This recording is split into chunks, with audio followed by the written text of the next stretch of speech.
hello. It is me, the beef. How are we all doing, everybody? Hello, hello. It is Monday. Happy Monday to everybody. How are we all doing? Hello. And we are once again back for the Beefers After Dark. How are we all doing? Bench, holy shit. Hi, Bench. How are you? I think it's been a while. Hi. Yeah, long time no see. My fucking brain was like, wait a minute, I recognize that name. How you doing? Hi, Bench. Holy shit. Good to see you. Hi.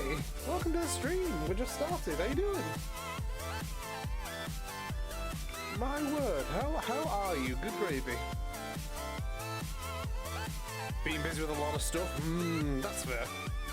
That's honestly, anybody saying that is just an immediate, like, that's fair. Hi, how you doing? It's me, the Beef, we're here. Hello. Just published a new chapter for my Ace Attorney fic. Ah, that's, yeah.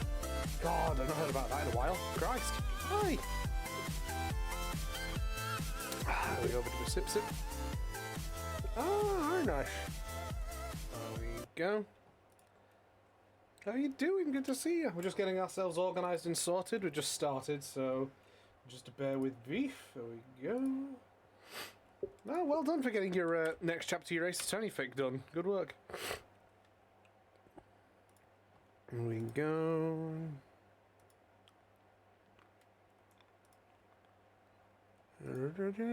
Sorry, I'm just organising.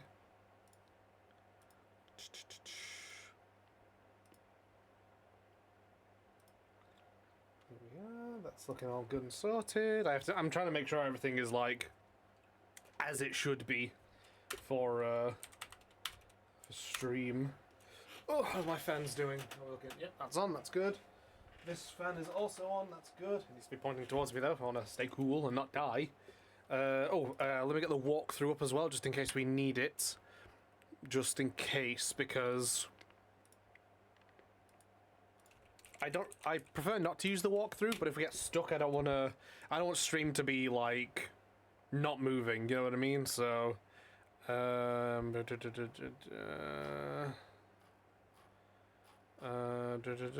investigation. There we go. Oh, it's the wrong fucking case. Actually, that's the wrong fucking game. There we go. It's better. Walkthroughs. Sorry about leaving the Discord a while back. Yeah. Yeah, I get it. I understand. Don't worry about it. I personally didn't consider it that NSFW, but there's a difference of what do you call it? There's a difference of interpretation, because I remember you have issues with what do you call it, sexual stuff. So don't worry about it. I get it. In my opinion, I shouldn't have pinged everybody. I will say that. I think that was my faux pas. I shouldn't have pinged everybody in my, like, I should have let that one just slip in and just, yeah, but, nah, well, good to see you again, Bench. What case are we on? We are on, I've got a throat soother just so I don't splutter during stream. We are on the third game, and we are on which one is it now? 1, 2... We're on the third case. Third game, third case. There we go. That's the one. This one is called Recipe for Turnabout. That's what it's called. There we go. So that's the one we are currently on. I'm just making sure I've got everything organised and sorted. There we go. I don't think I need to change the game capture because... Oh, no, I do. Oh, yeah, that's right. I was recording stuff. Yeah, that's right. I was recording footage for a project. Oh, boy. Yeah. Good luck. Thank you. Yeah, there we go. Yeah, so where were we at last time? Let me check.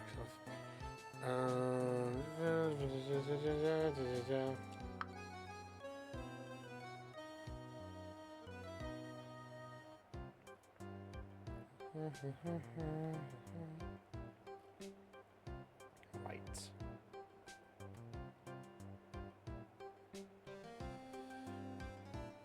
Cool. Right. Okay, so I've got the walkthrough up just in case. Right, what were we doing? Yes, that's right. So Glenn's troubles. That's what we were doing. Cyclox. We're gonna break her Cyclox to get to the bottom of what she's lying about. Right. So we need to present. Let me know if the game is loud enough. By the way, chat. It should be, but I'm always concerned about the games when I stream them not being quiet enough, and then I'm always worried that they're too loud. I'm never happy with like how loud games are when I stream them. I always feel like they're too quiet or they're too loud. I'm never like happy with what state they're at.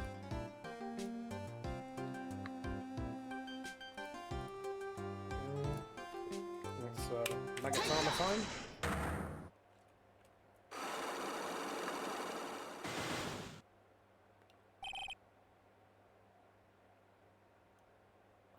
Right, Glenn's troubles. Yep.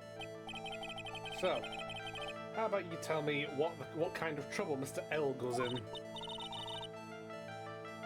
I'm sorry, sir, but we don't deal with troubleshooting here. Yep. Perhaps you'd like to speak to someone in customer service. What's she talking about? I guess I'd better just take a shot and see where it gets me. Ms. Basil, let me ask you something. Did Mr. Elg's troubles have something to do with this? So let's see. What did we pick? Yeah. Bertie is watching. He says it's Jim. Oh my God! Hi, Bertie. How are you? It is Jim. Hi. That's my nephew, baby. And hello, Abby. Good to see you. Right. What is that? A bunch of horse racing tickets. All losing ones. With that many tickets, you could get $1 at the recycling center. You good people are very, very bad. Cashing in on others' misfortunes is immoral. Is that a whiff of hypocrisy I smell? But what is the relevance of these tickets? The victim, Mr. Glenn Elg, he had a gambling habit, didn't he? I don't think that's a logical conclusion based on the facts. Everyone likes to go on the races from time to time. Yeah, but not everyone buys this many tickets. Anyway, I don't believe that proves anything on its own. You're right, but I'm not through yet. Mr. Elg's gambling wasn't restricted to horse races, was it? And if we have the evidence there, the lottery ticket, yep. The lottery, horse racing, he bought a lot of tickets and lost a lot of times. That's got to have hurt his wallet pretty bad, don't you think? Maybe bad enough to be on, Have you boosted up the supermarket sorting game to try yet? No, not yet. I will be trying that maybe this evening after stream. Maybe just to chill out and like maybe chat to some people if they're in VCs and whatnot. But yeah, not tried it yet. Maybe bad enough to be the cause of some pretty serious trouble, perhaps. That's the first one done. You are right, Glenn did have a gambling habit. You good people must not follow his example, do you understand? Trust me, even if I wanted to, I don't exactly have the money to buy anything. But if you win, there's no problem, is there? And Glenn had a winning ticket, didn't he, for $500 million? Yeah, but it's hard to imagine how he could have been in trouble then, isn't it? It's true that Mr. Elg won $500 million in the end. But that was his first stroke of luck. He was in deep trouble before that. Deep trouble? What do you mean? Mr. Elg's real problem was with someone or something more terrifying and ferocious. And that was Furio Tigre. Furio Tigre, the boss of the loan office called Tenderlender. Tenderlender? People with businesses should think harder before naming their offices. Like you'll want to talk? Well, what do you think? Our firm is doing very well at the moment. I don't think we need to borrow money. No. I mean about Mr. Elg. You think Glenn had something to do with Furio Tigre? Yes. I'm sorry, I don't know of any connection between the two of them. Yeah, that's where we were at, chat. We were trying to find a connection between Glenn Elg and Furio Tigre. That's what we were looking for. Which I'm not sure if we do right now. That was found at Tenderlender. See, that was found at Tenderlender. And... oh god. Pardon me. And the sports paper that was left by the victim had MC Bomber scribbled in it. So, that could be a connection. I don't know if that's strong enough, though. I may go back to Tenderlender and do some scrounging around, see what I can find, but we'll try this first. Take that! Yeah. Yep, cool. We'll have to go to Tenderlender and do some scrounging, I think. Yeah, no, that's not enough. Right. We'll have to do some scrounging, chat. Let's see what we kind of can't find. Très bien. Vitamin Square. Tenderlender. Right, is there anything... ooh, paper? Let's see, this round doll thing is called a Daruma, I think. I figured I'd read a book or two and be more cultured in case you're wondering. Deeper and deeper, like Violetta and her love of raw meat. Hello, Toby, good to see you, how you doing? You mean you aren't making stuff up for a change? I bet you also didn't know, that no matter what, he'll always right himself. Go on, Nick, give him a good shove. Only if I feel like dying. Now, this yellow thing, this is a Japanese chess piece. I think it's a king? Ah, you still on easy red, Toby? Nice, have fun.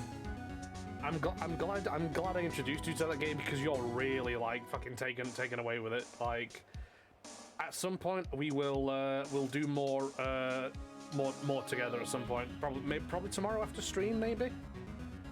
Depends on the weather, because if the weather's fair enough, I might try and get back to the gym after God knows how long of not being at the gym. Not that I'm an expert or anything, but I'm more of a reversey person, you know? Assuming she knows what she's talking about, these aren't exactly your typical mobster wannabe items. They're not trophies, are they? Gulp.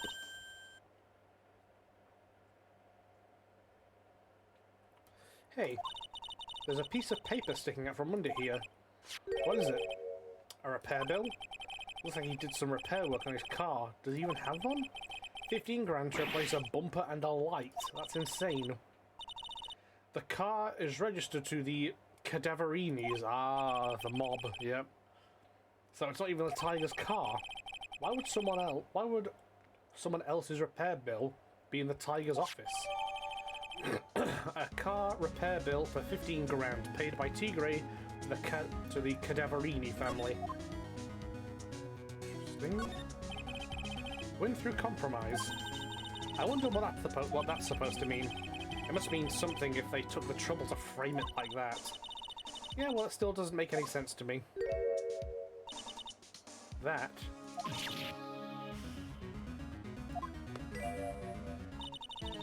that's Tenderlender's guiding principle. Oh? Compromise the customer to win. Oh, I see. How about you, Nick? Yeah, well, as long as we don't have to compromise my hair, I'd say we're okay. That's one slogan no business owner should ever explain to their customers. Books, tape, phone, coats, punching bag. What's this? It's a punching bag. What? No way, you wouldn't catch me walking around with a bag like that. What do you mean, walking around? The design's gross to start with, and it's way too heavy to be practical. And why is it called a punching bag? Don't people know messenger bags are in? I knew it, I was right before. Back at Très Bien, Paris fashion is more my thing. I really hope she's pulling my chain on this one. Okay.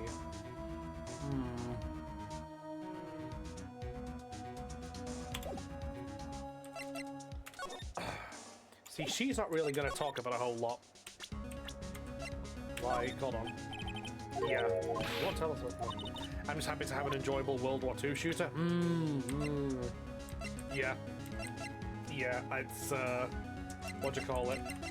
It's currently one of my favorite games, and it's also one of my current favorite World War II, like, games. It's so good.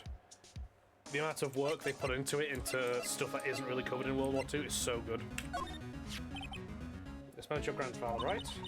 Carrying a picture like that around you should watch your back. Yeah, I remember this. Once again, Maya has the intellect of an odd-green bonehead. I mean, she's a smart lass. She just doesn't know a whole lot because she's from a, you know, she's from like a what do you call it, a rural village that is bereft of a lot of tech, so...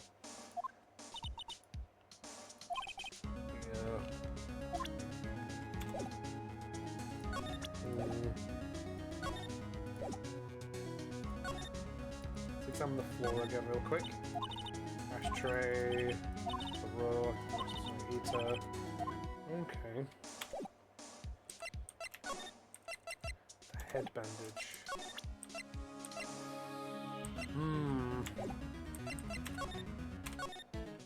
Let's head away for now. There's gotta be more to discover. Okay, so she's out of there. Right. Hold on.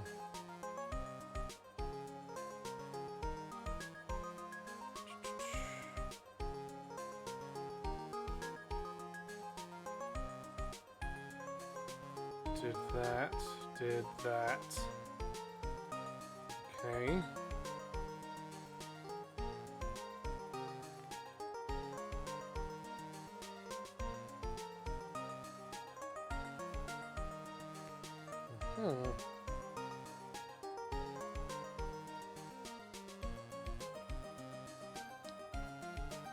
Oh! Son of a gun. Am I a goober? Oh my god, I'm a goober! I didn't read the description. Glenn's calendar on December the 3rd, the day of the incident, there's a note saying meet with the tiger. That establishes a connection between Glenn and Fury. I didn't even read the description on the goddamn calendar. Right, let's get moving, chat. Très bien. Move from très bien to blue screens ink. Right, that establishes our connection.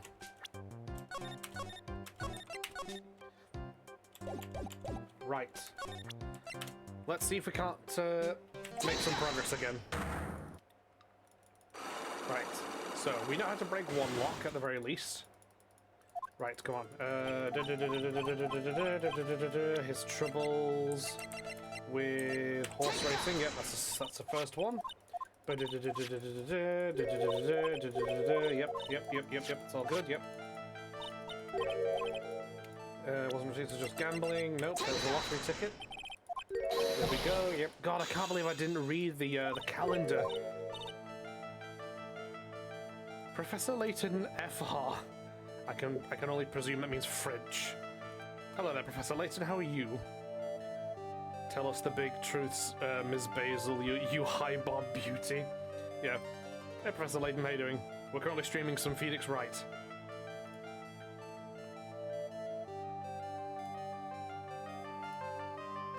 Review, yep. Gil and Glenn, yeah, right.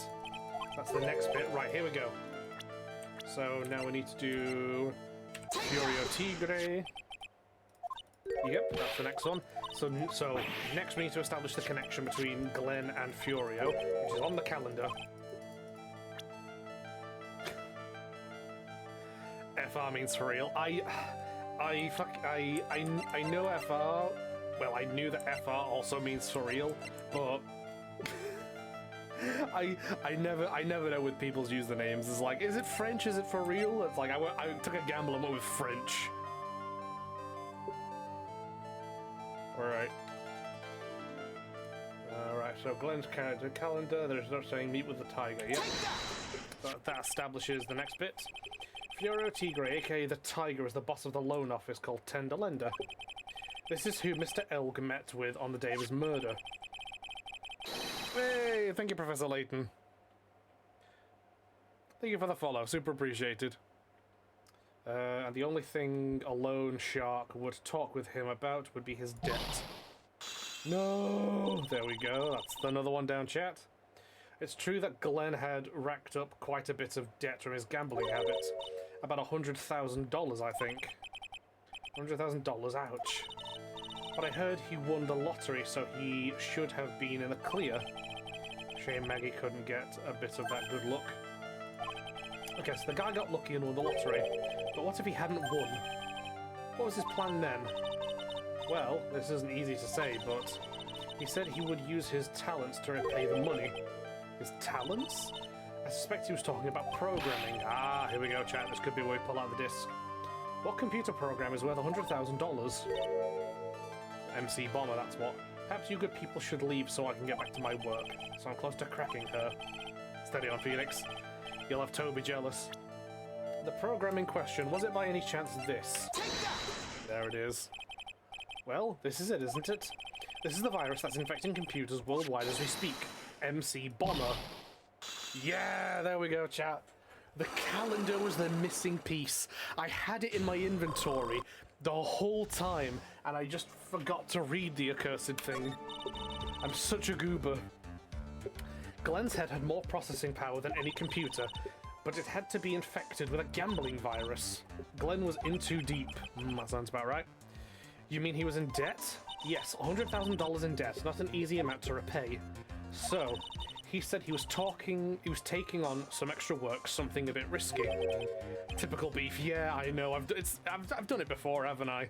Like, because sometimes I'm just mid-flow and I examine stuff in the game and I'm like, oh, that looks like something we can use. Take it, and then I just don't read the description. It's just, yep, there we go. It's in the inventory now. So, right, risky how? Maybe he was going to become a waitress at Bien. Where do you come up with these ideas? Ads in 3 minutes, thank you, Sophie. Yeah, ads in 3 minutes, folks. So it's safe to say Mr. Elg was the creator of this virus, huh? The MC Bomber virus, yes. It was a work of genius, in a bad sort of way, of course, but still genius. Something like that would probably fetch several $1 million on the black market. Inconceivable. Gumshoe was right for a change. Inconceivable! This date, December 3rd, that is marked on his calendar, that was his deadline for repaying his debts. A computer virus made by Glenn Elg, potentially worth millions of dollars. Jesus. I guess we won't be needing these horse racing tickets anymore. Glenn Elg's losing horse racing tickets thrown back on the floor. Use the trash can, Nick. Interesting. Very, very, very interesting. There we go.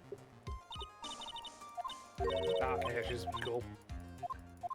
Okay, so if his lottery shit failed, then it seems as though our dear old Glenn Elg was going to use his skills with computers and the creation of the MC Bomber virus to,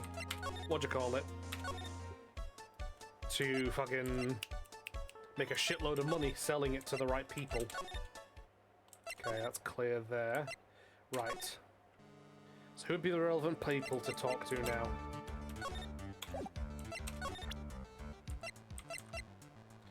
Car repair bill for 15 grand. Outbreak starting in 1 minute, chat. Tenderlender. Lunchbox, found it. Tenderlender. Anything? Yeah, she's got nothing for that one. Right. Detention center. Très bien. Is there anything going on in the kitchen? Yep, cool. We can hop out from the kitchen then. Richmond Square. I wonder if we give this man some food, what's he gonna do?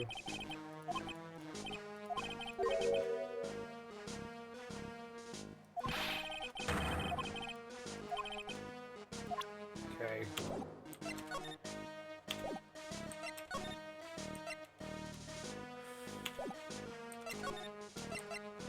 what's the errand? That's to do, bloody ass boy. That's to do. All of a sudden, that young lad slumped over the table. She fainted. Yep. Vaz, Diona shouted over to me. This goes in what? Yeah, he was sent on an errand to call the police. Right, folks, we're got an ad break, so you all know the plan.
And we're back, ladies and gentlemen. How are we all doing? Thank you for putting up with the ads. Right, so days, did you call him on your cell phone? We found nothing. Yeah, so we've talked to him about this. Pardon me. Good heavens, Sergeant. Yeah, so right. Let's try this. She is the next thing left. So, what we're going to do, chat, is our usual bit, so we're going to save. Because she has a Magatama that we need to figure out. Right, here we go. She's got, what is it, 4 Cyclops? Yeah, she's got 4 of the bastards. The head bandage, yeah, here we go. You said that bandage around your head was from an operation. You said that you suffered a fatal injury to the head, correct? The operation was very difficult, apparently. Now, by fatal injury, you mean you were hurt very badly somehow, right? Did the injury in question have something to do with this? Right.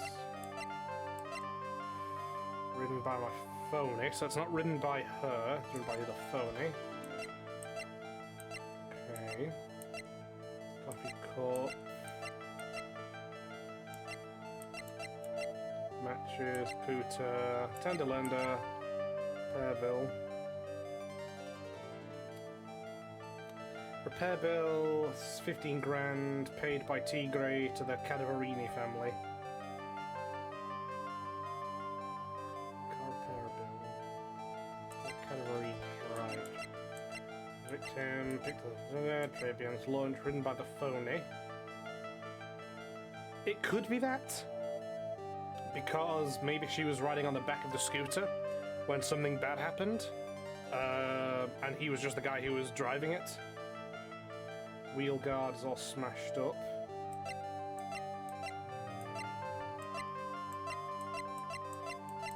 She is a member of the Cadavarini family. So maybe she was in some kind of vehicle accident in a car.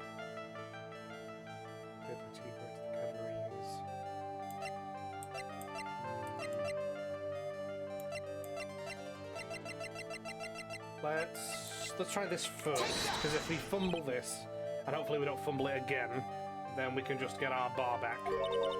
Donuts? Huh? I baked them myself. Homemade donuts. Have one. What's inside? Jam and... Sorry, but I didn't quite catch that. Thanks, but no thanks. I think I'll pass. Guess that was a flop. Okay.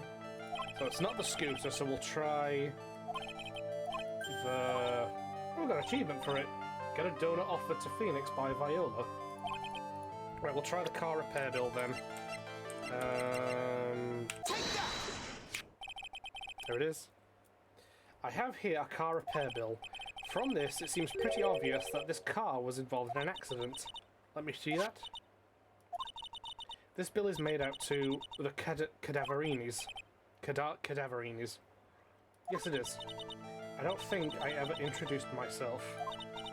Tell me, what do the Cadaverinis have to do with me? Something tells me she's not about to say hi and introduce herself. Alright then. Your relationship with the Cadaverinis is very strong, and this is why. Now, we had this conversation before. That's her granddad. I know exactly who you are, Viola Cadavarini. You sustained that head injury in a traffic accident, didn't you? One down, good. It happened about 4 months ago, okay. I was driving in one of our family cars when someone pulled out in front of me. Okay. Ah, there's our scooter. It was a motorbike or something like that. I don't remember it much, yet. Scooter, there's our phony. There's Tigray. Anyway, I swerved to try and avoid it, but... Okay. Right. I took a blow to the head, a bad one. Yeah, I can imagine.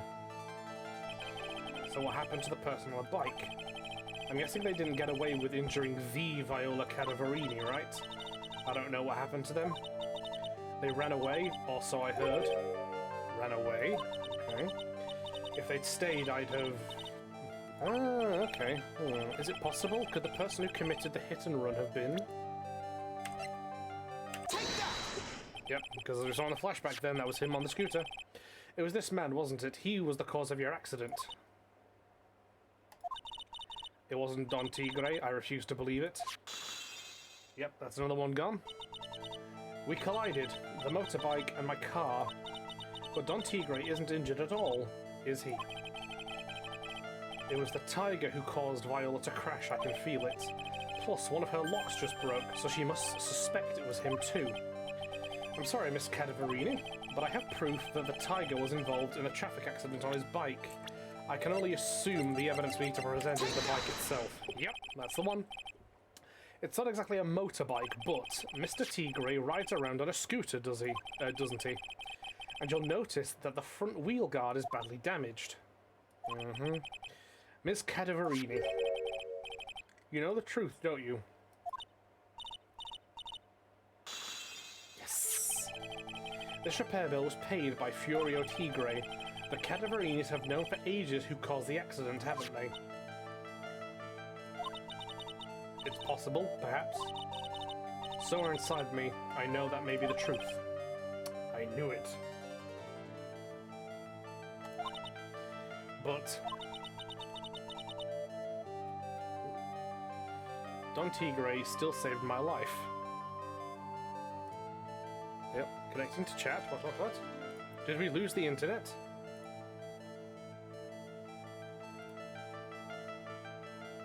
did I just disconnect? Hold on, chat. I need to check things.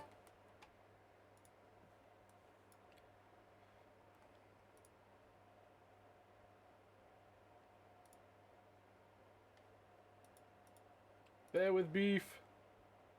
No, I'm still up. Okay, good. For some reason, my my Twitch was like, "Oh yeah, you need to reconnect." It's like, huh?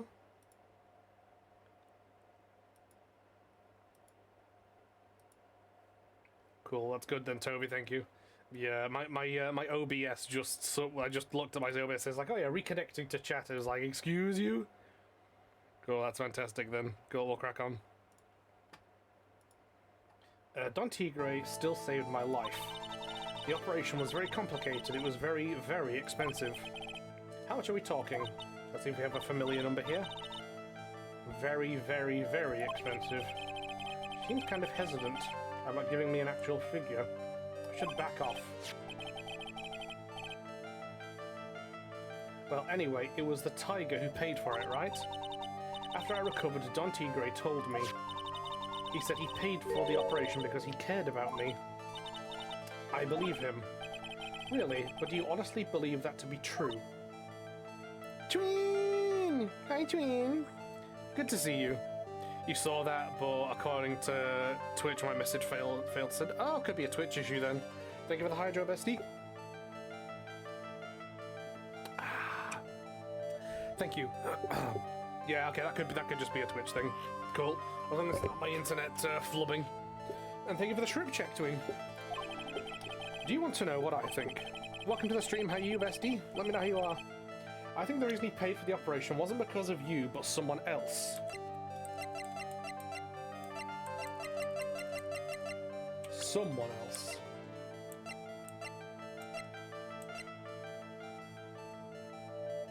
I wouldn't be surprised if he paid for the operation because of Bruto. Oh, it was so good. Perhaps I shouldn't be saying this, but your grandfather, Bruto Cadaverini, controls a lot of dubious cash, right? And you are his beloved pride and joy.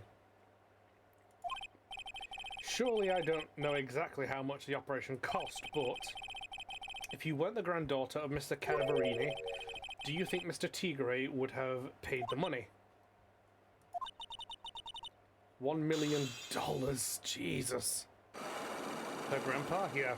Yeah, Bruto Cadaverini, the head of the Cadaverini crime family, is her grandfather. 4 months ago, I was in a traffic accident. That's why I needed the operation. When I woke up, they told me it was nothing serious. A simple procedure. Oh, really? Well, I guess if she recovered in 4 months, it couldn't have been too big. They said the operation cost $1 million. $1 million bucks? My grandfather ordered Don Tigre to pay $1 million in compensation. Ah, okay. It's the underworld lingo for paying money to settle a score. Basically, pay or get into some serious trouble. Yeah, that checks out. If you got into a traffic accident with the granddaughter of a nefarious mobster, I could expect getting off lightly with needing to pay $1 million, you know? This has to be related to our poisoning case somehow. I wanted to believe him. I wanted to trust what Don Tigre said. He said it had nothing to do with my grandfather being Bruto Cadaverini. I wanted to believe he helped me because he cared about me, not about my grandfather. Ah. But I knew that that wasn't really true. Wow, I'm so sorry. What he did to get the money was evil. Okay. He said it was all for me, so I helped him. Interesting. We are developing, chat. You helped him in what way? Here, take these. What are these? Medical papers. Bruto Cadaverini's granddaughter. He had to pay compensation. He was made an offer he simply couldn't refuse. Sounds about right. Yeah, I can imagine it was pay $1 million or lose your kneecaps and then your life. Viola's medical papers, a $1 million bill for cranial surgery. Payment was due last year. I feel so bad for Viola. It's inexcusable. Huh? There are two things that I consider inexcusable. Poisoning and betrayal. Only a coward would hurt people using either of these tactics. Is everything alright, Nick? We should get going. Right after we finish our espresso. Yeah. I won't need to convince Viola of anything else, so I guess I can get rid of this.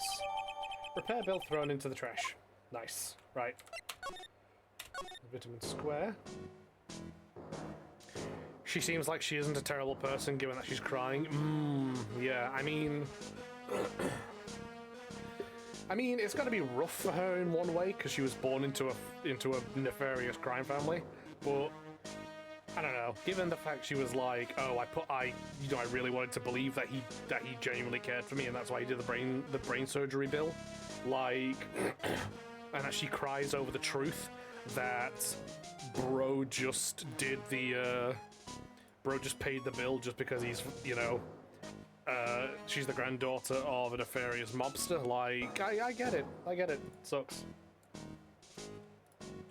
Right, so where could we move to next? Très bien. Ah, progress. January the 7th, très bien. Oh, here we go, chat, he's back. Eh, bonjour, I have been waiting for you to return. She just wants to be loved and her grandpa is nuts. Is nuts the right word or is nefarious the right word? Because we don't know if he's crazy. We just know he's like the head of the mob. So I don't know if nuts is the right word, although there is, I suppose there is a lot of crossover. Mr. Armstrong. Ah, good timing. I was hoping to find you here. We'd like to ask you a few questions. Well, he hasn't got anything to say to you, fellas. It's Zin Aoff. Who are you calling Zinny Oopie? Then again, maybe he has come to care for her, but who knows? Yeah. Come out from under the table already, Maya. Okay, hand it over. What? Yous wanna play games with me? I don't recommend that, pal. The medical papers now.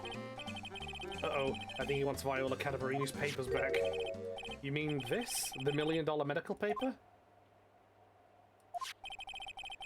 Miss Cadaverini trusted you. That's why she said that she helped you. Forget about it. That girl's dumber than an egg.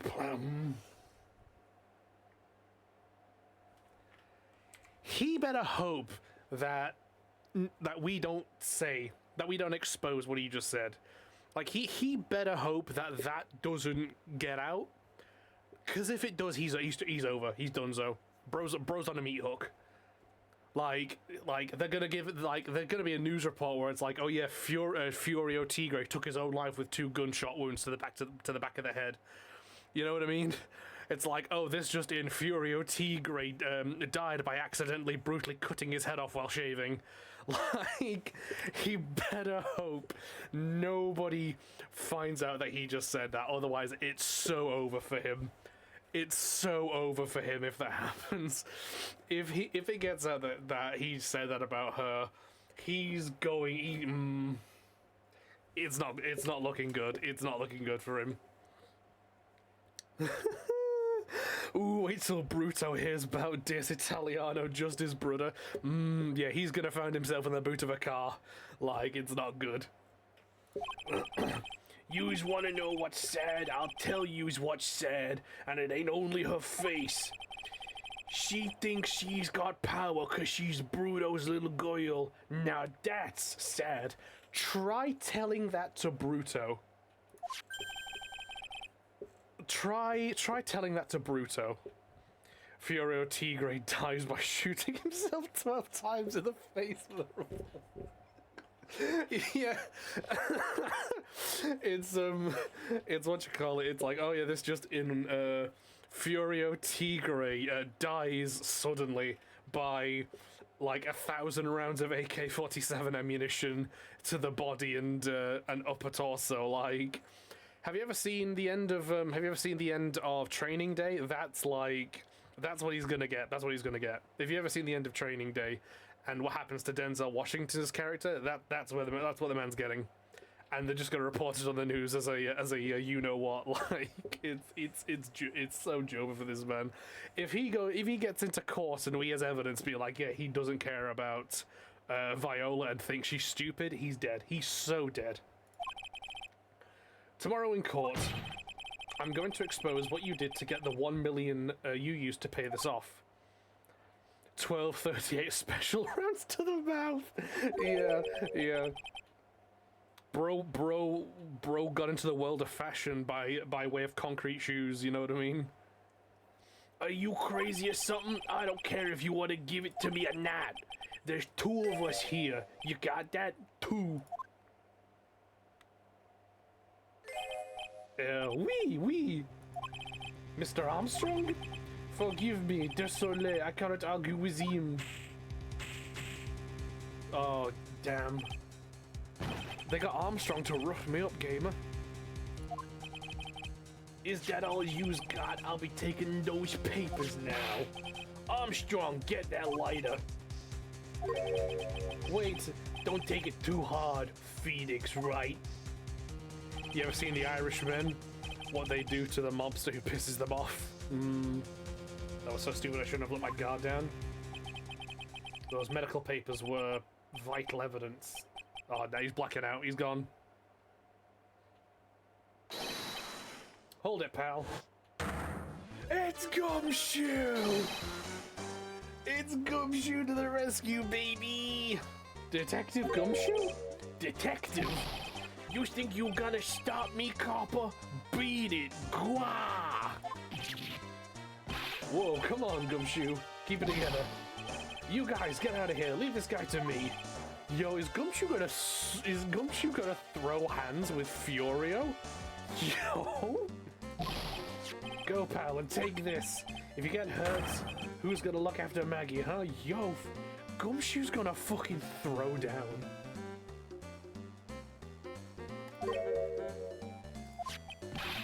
Alright, thanks, Gumshoe.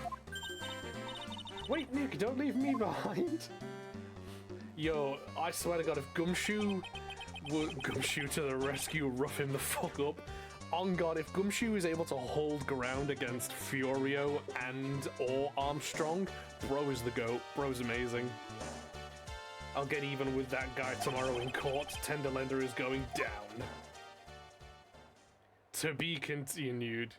Gumshoe got size to... He is. Gumshoe's not a small fella. Neither is Armstrong. Armstrong is kind of a big fella as well, but he is a bit soft. So I think... Although, so to be fair, also is Gumshoe as well. I'm just going to double save as I do, chat, just to be safe. Oh, we're in court, chat. Let's go. January the 8th, 9:46 AM. District Court, lobby number 1. Good morning, bird. Good morning, Maggie. So, what do you think is going to happen today, sir? Yesterday's session didn't go so well, and ended on a giant mystery. That's true. And we still haven't solved a single part of it yet. Are you okay, Nick? Huh? Oh, yeah, of course. I saw that little flash of doubt in your eyes. No, that wasn't doubt, that was, determination. Why don't I believe you?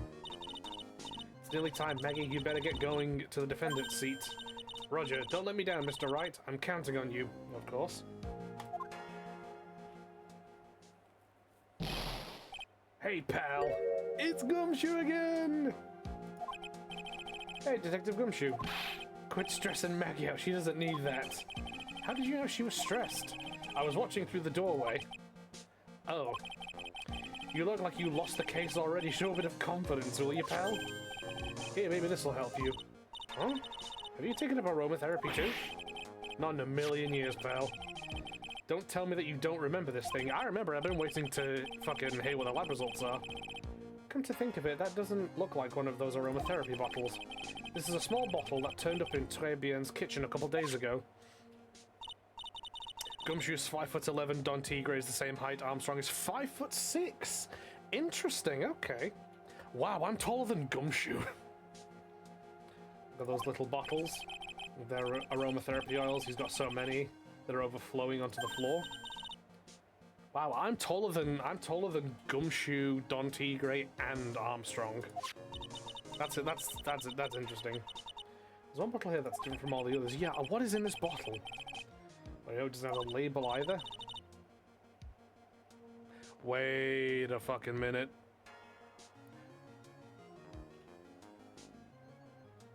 A thought has just occurred, chat. What if... Hear me out. What if Armstrong tried to poison Tigre? What if Armstrong knew that Tigre and Glenn were at that table together, and he thought that the coffee was for Furio Tigre? What if Armstrong, who is in serious debt to Tender Lender, what if he tried to poison Tigre, and instead it ended up going to Glenn instead? What if that's the case? What if the real poisoner is Armstrong? It's a theory. Not sure how well it holds up, but it's something. Chloroform? I don't think so. I think it would be more relevant to the poison stuff than it being chloroform. And it doesn't smell as well. We finally got the analysis results back from the lab. So, what is it? Is it the poison? I'm afraid not, pal. Damn. It's... Oh, is that the ear medication? Yeah, for ears. Topical use only, apparently. Yeah, that's Glenn's ear medicine. You mean, yep, it's the medication Glenn Elg was using for his ruptured eardrum. What was Glenn Elg's ear medicine doing in the kitchen? Victim's ear medicine found covered in unidentified fingerprints in the kitchen. Interesting. I mean... I meant the bottle, because she said it was odorless. The implication of odorless means what's inside it, Toby. Like, that's what that means. Saying it's odorless is to do with what's inside the bottle, not the bottle itself. But what if they swiped Glenn's ear medicine and shenaniganed with it? Maybe? No, not... No, because they found poison in his coffee. So that can't be it.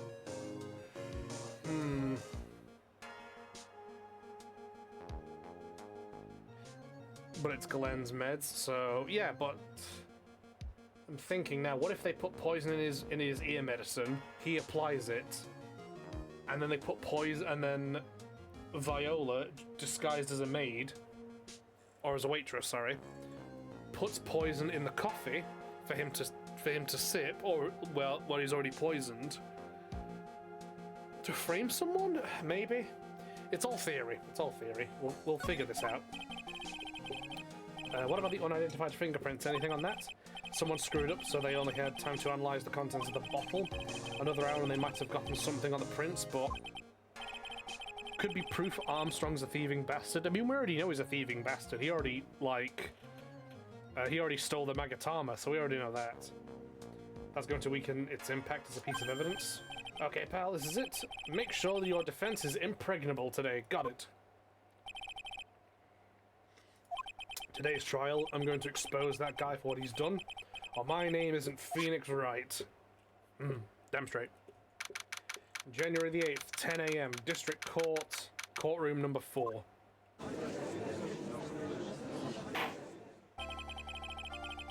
Court is now in session for the trial of Maggie Bird. The defense is ready, Your Honor.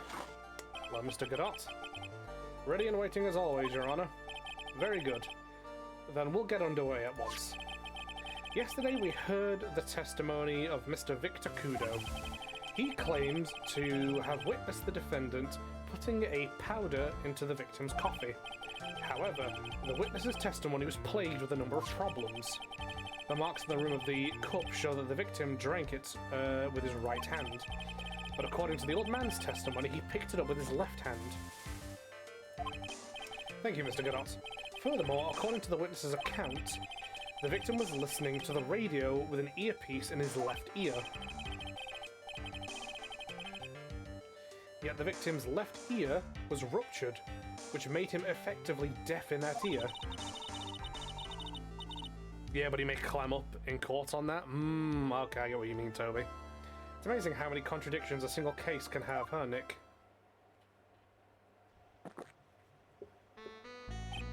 Ha! Allow me to enlighten you, Your Honor. The world, you see, keeps turning, and we must turn with it. You've lost me already, Mr. Godot. Don't let the mysteries of yesterday mystify you today. Only losers think like that. You've got to change with the times. That's one of my rules. Are you implying that you've resolved these contradictions? You know the answers to these riddles? The old guy wasn't just throwing seed in here, he was throwing us off the scent. And today I'll prove it. Very well, let the first witness take the stand. Godot reminds me I should make some human motor oil. Get a brewing. And you are? Oh, bonjour everyone! I am John Armstrong, the owner of and head chef of La Très Bien restaurant. Enchanté. Forgive me for asking, witness, but are you a woman? Oh la la, monsieur! As you can see, I am la perte and perky gentleman, no? On the day of the incident, you were in Très Bien's kitchen. Is that right? With you, monsieur. Everything feels right. I'm turning him German again, goddammit.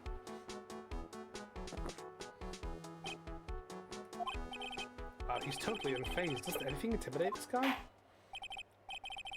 Very well, your testimony, please, witness.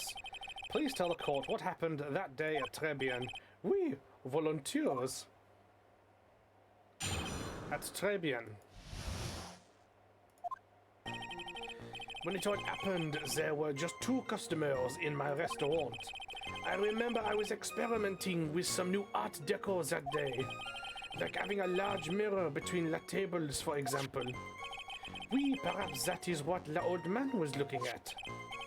The cup, the earpiece, and the glasses, he would have seen everything in reverse, no? Oh, Godot is a pseudo-philosopher type of coffee hipster wank pot. You've certainly a way with words, Toby. Mirror? Oui, un grand mirror. La most enormous mirror. Interesting. So that could explain Kudo. And suddenly the mystery disappears. Like I said, the world keeps turning, so roll with it. Sorry, chap. That would explain the coffee cup and the earpiece conundrum. The mirror would have made everything appear back to front. What the heck? It's way too early in the morning for this to be happening to me. I've had that feeling as well before, Phoenix. Pardon me, chat. Now then, Mr. Wright, you may begin your cross-examination. Très bien. Right.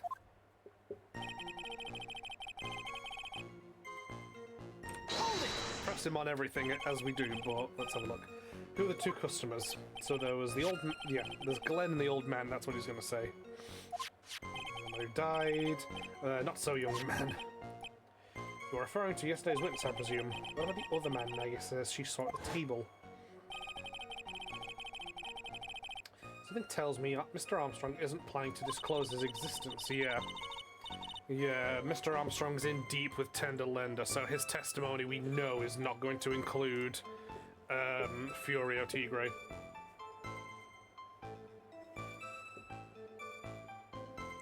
People are setting off fireworks again. May they perish. We need some hard evidence first before we can bring him up, don't we? I guess I'll just have to try a different approach for the time being. remember I was experimenting with some new Art Deco that day. Okay. You're experimenting with Art Deco. How come I never heard of that before today? You are not familiar with the language of interior design, monsieur. Please stay on topic. Now, why didn't you tell the court about this before? But I did, just a few moments ago. Ahem, excuse me, Mr. Armstrong. This deco you mentioned, are you referring to some sort of deco tour? No, Art Deco. It's a style of design, Your Honor. He's talking about interior design, walls, ceiling, carpets, that kind of thing. Ah, yes, of course. That's deco. I was trying to achieve a more effeminate look on my restaurant. This guy needs HRT. Like, at this point, bro really needs just to go to the HRT.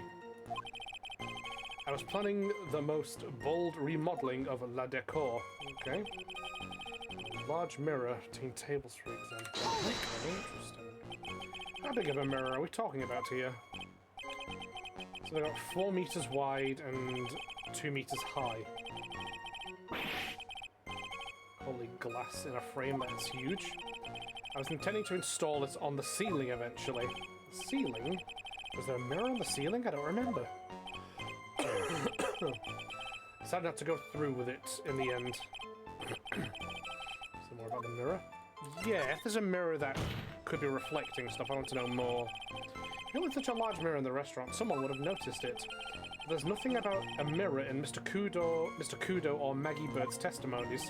Objection! You didn't ask trite. You only have yourself to blame for such sloppy work. This motherfucker. What? A mirror was delivered to Trebien the day before the incident. Really? As Mr. Armstrong testified, oh dear, he was carrying out some design changes, and as it turned out, he didn't actually use the mirror in the end.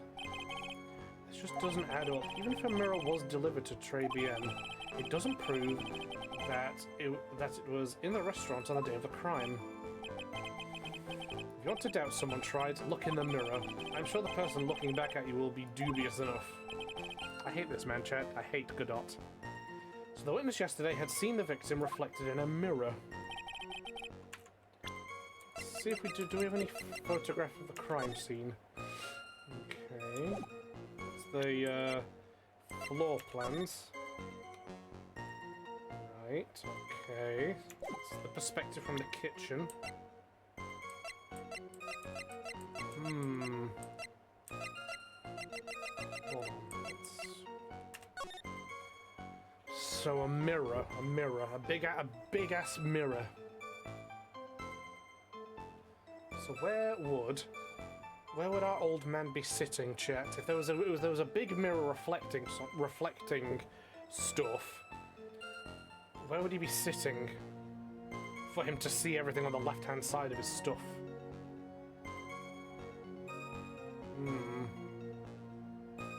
Would the old man be sitting here and the mirror there and reflecting over there? So he'd be looking there, over there, and our boy here, all the stuff is reflected to the other side. Would that work? Because that way, no, because if he was sat here, he'd be naturally able to see Furio from across the way. Sat here. It's there. Sat here.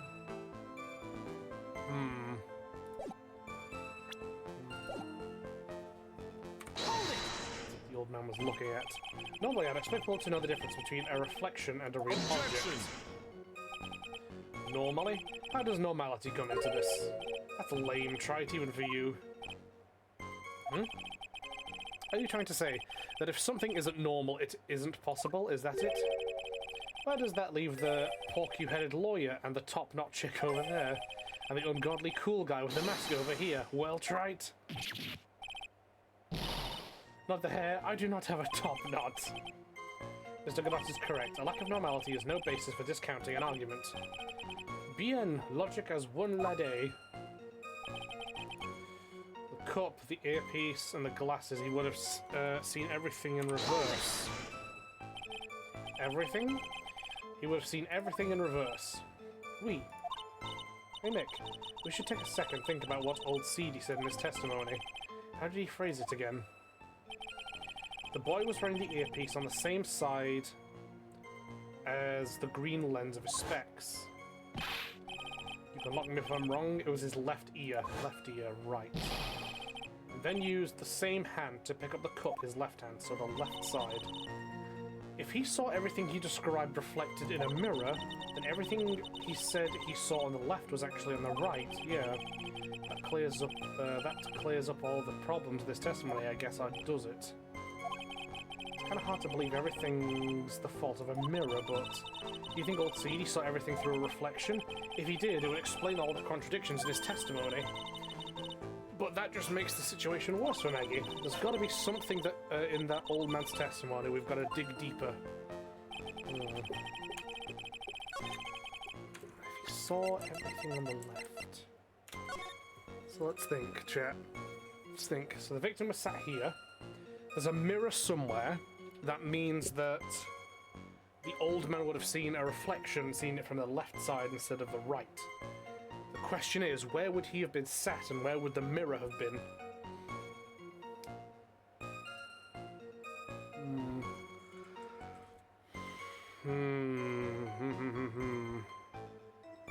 If it was reflected on the left side, he would have only seen maybe the side of the victim. So hold on, wait. So victim sat there. That's his left side. That's his right side. So earpiece, cup, and all that are on this side here, which means. Does that mean old man would have been sat here, and then mirror would have been like here? No, because that's still the right. The mirror and the old man would have had to have been placed in a way where the old man wouldn't have been able to see Glenn, and he would have only been able to see him through the reflection of a mirror, which is why he'd assume it's the left-hand side. So the question is, where would the mirror be? Where in conjunction to where the old man was? Experimenting with some Art Deco that day, having a large mirror between the tables, for example. Between the tables. Hold it! Okay. So he was thinking about putting it on the ceiling, but he didn't go with it, but he was thinking of... Okay.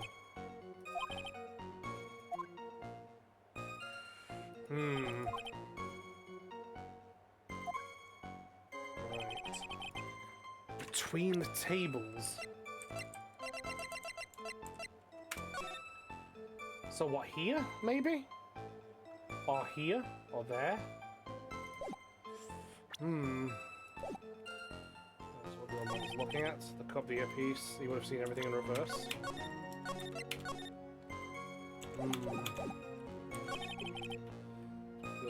looking at. Having a large mirror between the tables. He was sitting opposite parallel. Meaning the mirror would have been left side of the kitchen door. Okay, so hold on then, Toby. So there's our victim. Opposite parallel, meaning he would have been left side of the kitchen door. So old man is sat here. Right, Toby? Oh no, hold on, wait. That's right. Okay, so that's left. Sorry.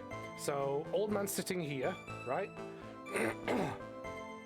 And then he's looking at a mirror somewhere in this area. No, I see it now, Toby. So old man is sitting here.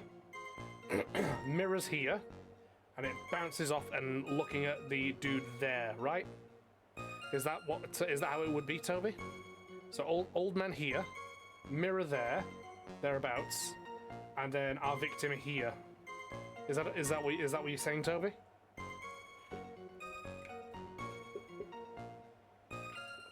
It's going to be like a V shape. So bang, bang, bang. That could... hold on. Where's the photo of the crime scene?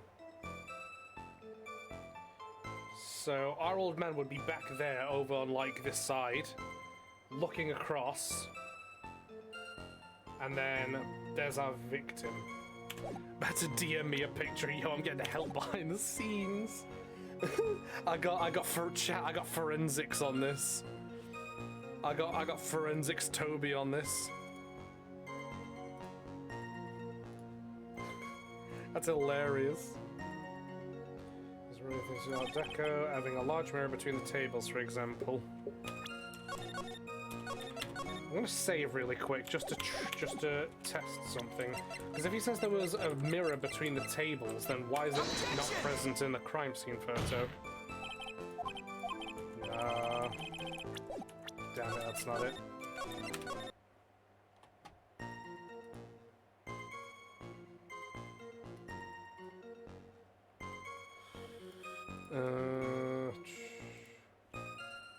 Large mirror between the tables, for example.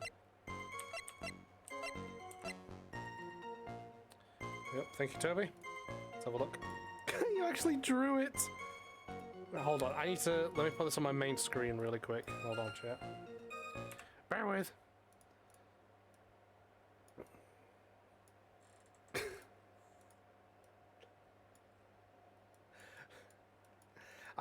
I've checked DMs, thank you, Toby. I can just about see your scribbles. Yeah, you need a broader pencil. Right, but I see what you mean. So there's Glenn. And then... Actually, hold on. Same chat. There we go. Here is the sketch by our forensics team. So that's where Glenn is. And then Kudo is sat with his back to Glenn. There's the kitchen door. And then there's the mirror. So I thought it was going to be a V shape. So Kudo, mirror, Glenn. But what Toby is looking at is Kudo with his back to Glenn, looking in the mirror, and then banging off into Glenn over there. Which I will say, that does make some sense. That checks out to me. Maybe he was also on the opposite table to the drawing. Maybe. Between the tables, for example. Perhaps that is what the old man was looking at.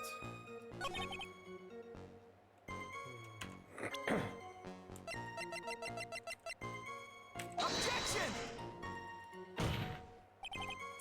That's not it. Right. It's him. Did all lunch. Jean's debt is $500,000. When the incident occurred, I broke the vase at my seat. I'm sorry.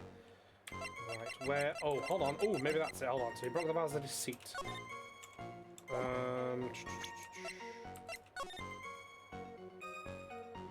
No, nothing there. I'll make the incident pocket small. Powdered fish stain. Tender lender. Rita virus.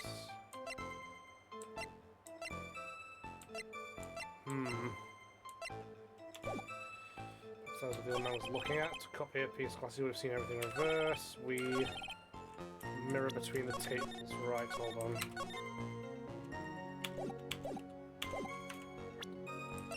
I'm gonna try a couple different things. Let's just see what happens. Objection! No, that's not it. Son of a bitch.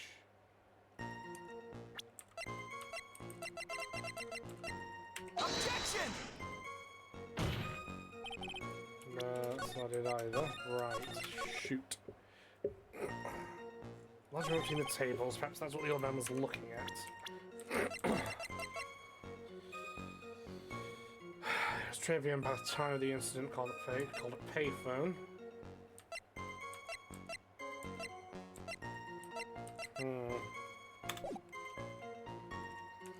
I mean, that's not what the old man was looking at. We know what he was looking at. Objection! No, that's not it either. Who's looking at having a large amount of tails? Remember experimenting with some Art Deco? You can't fly. Happened there were just 2 customers in the restaurant. So some Art Deco, having a large mirror. Is that what the old man was looking at? Objection! No, it's not it. Copy earpiece, the glasses, he would have seen everything in reverse.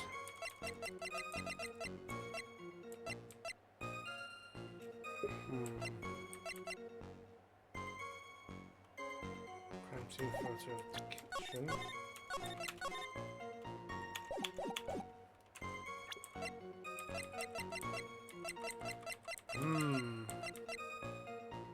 Objection! No, that's not it.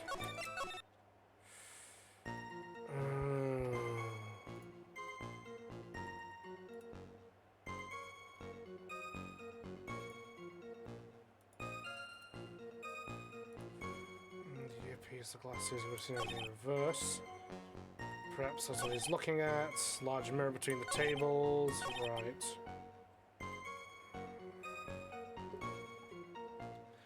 So he's not going to admit to Furio Tiger being there. So we can discount that. Remember experimenting. Okay. Large mirror between the tables, for example.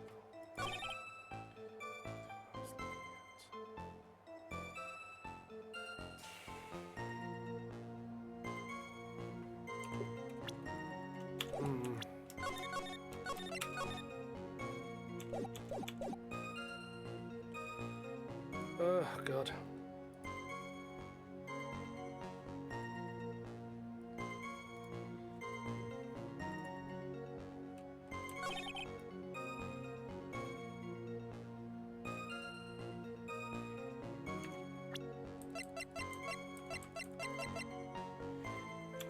Hold on.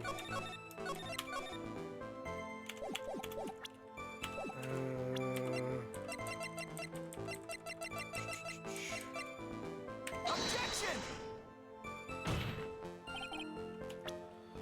It's not that.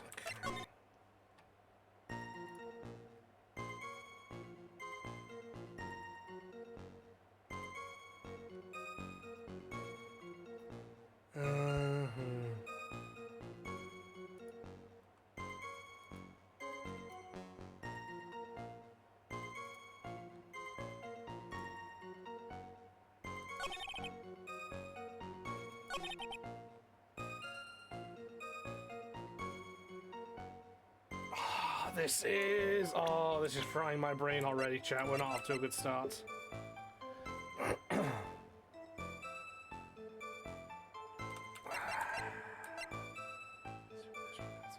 robot. Oh, chat, we're getting brain fried already. Oh, no.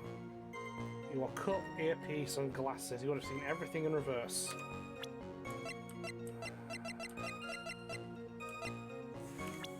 Fuck me dry. See everything reversed. The victim was a programmer HMD of the left eye.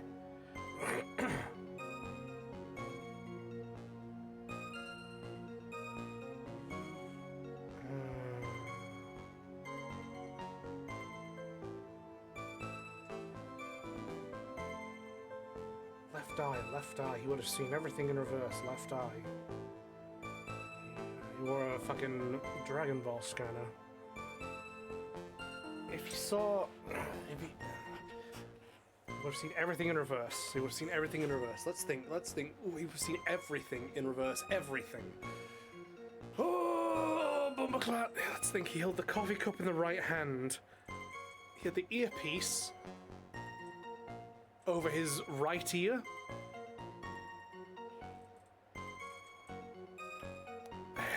He had the heads-up display of his left eye. Held the coffee cup with his right hand. Had the earpiece over his right ear because he was deaf in his left one.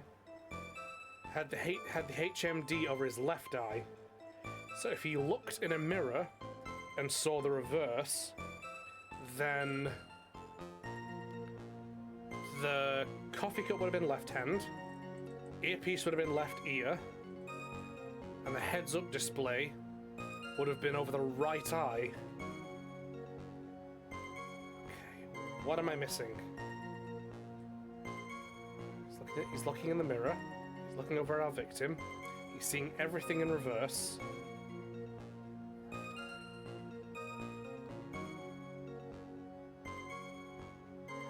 in his statement, did he say that the victim was wearing it over his right eye? Or his left eye? Did he see the heads-up display on his left eye or in his right eye? Hold on. Objection! Oh, right, we've got something. The coffee cup, the earpiece, and the HMD. Let's think back over Mr. Kudo's testimony for a second. I've slept since then, game. I'm not going to remember his testimony. The boy was wearing the earpiece on the same side as the green lens of his specs. No question, you can lock me if I'm wrong, it was his left ear without a doubt. So to summarise, we were told both the HMD and the earpiece were on the victim's left side. Now if Mr. Kudo saw all that as a reflection in a mirror, it means both the HMD and the earpiece were actually on the victim's right side.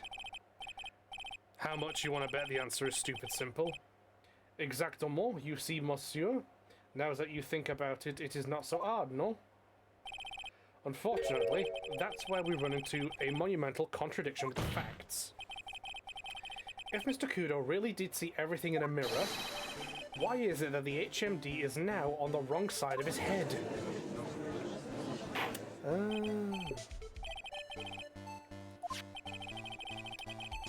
Glenn was notably wearing the HMD on the left eye, even Kudo said that. If the witness genuinely observed the victim reflected in a mirror, then we would expect the victim's eyepiece to have been over his right eye. Okay. How bitter. Try it. You should have a taste of this bitterness. It'll calm you down in no time. Are we talking about your coffee or something completely different?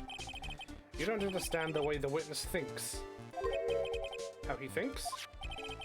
You remember this, I presume? I broke the vase. Sorry. Apology, I mean, Mr. Kudo's sworn testimony? Exactly, the old man has one very grievous habit, other than throwing seeds. The more of an impression something makes, the more muddled his mind makes it. And what's the most striking thing about Mr. Elg? Clearly it's the victim's eyepiece. And that's my point, the old man strikes again. Adds in 3, thank you, Toby. Mr. Elg's HMD made a big impression on the old man. Oh, here we go.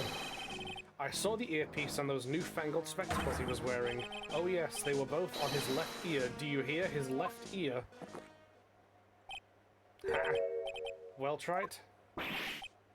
Irk. That's the worst but best impression of Kudo ever. Oh, I really thought he was Alt C for a minute there. Godot's good. Bro pulled off a good impression, who knew? I must agree with yesterday's witness was irresponsibly rash in much of his testimony. Bad luck, Nick. Looks like the boil of a contradiction you found is just a rash. A mirror can't be beaten by a handful of seeds, nor can it lie. So what exactly was the old man looking at? Fill us in, Mr. Armstrong. Go on, tell the court. We're all ears. Oui, I can explain. Please, if you will look at les plans of le restaurant. The mirror. Hello, is everyone sitting comfortably? La mirror, it was in the middle of the restaurant, dividing the two halves. There is only one seat from which... I've turned German again, Jesus. From which you could have seen an image of the victim. That was the seat at the table next to the victims. That was where the old man was sitting. Okay, yeah, so the mirror was in the middle here. And old fella saw the reflection from there. Okay. So for now, I was right, it was a V shape. After the terrible incident occurred, I moved the mirror so it was not in the way. Ah, yeah. Adds in 1 minute, chat. But naturally, I did not touch anything else. I see no problem with the explanation we have just heard. From the table next to the victims, Mr. Kudo could have seen the victim in the mirror. What a naughty little coquette I am, confusing all the men like this. Don't worry about it. We can keep up except for the guy breaking out in a cold sweat over there. I hate that guy. You said you didn't touch anything else apart from the mirror. Are you quite sure about that? Volunteers, of course! That's a lie. Very well, Mr. Wright. Your cross-examination, if you please. Okay. The mirror. It was in the middle of the restaurant dividing the two halves. Hold it! Okay. Let's run this by me again. The mirror was here, correct? Ah, time for ads chat. You all know the drill.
And we're back. Thank you for putting up with the ads once again, folks.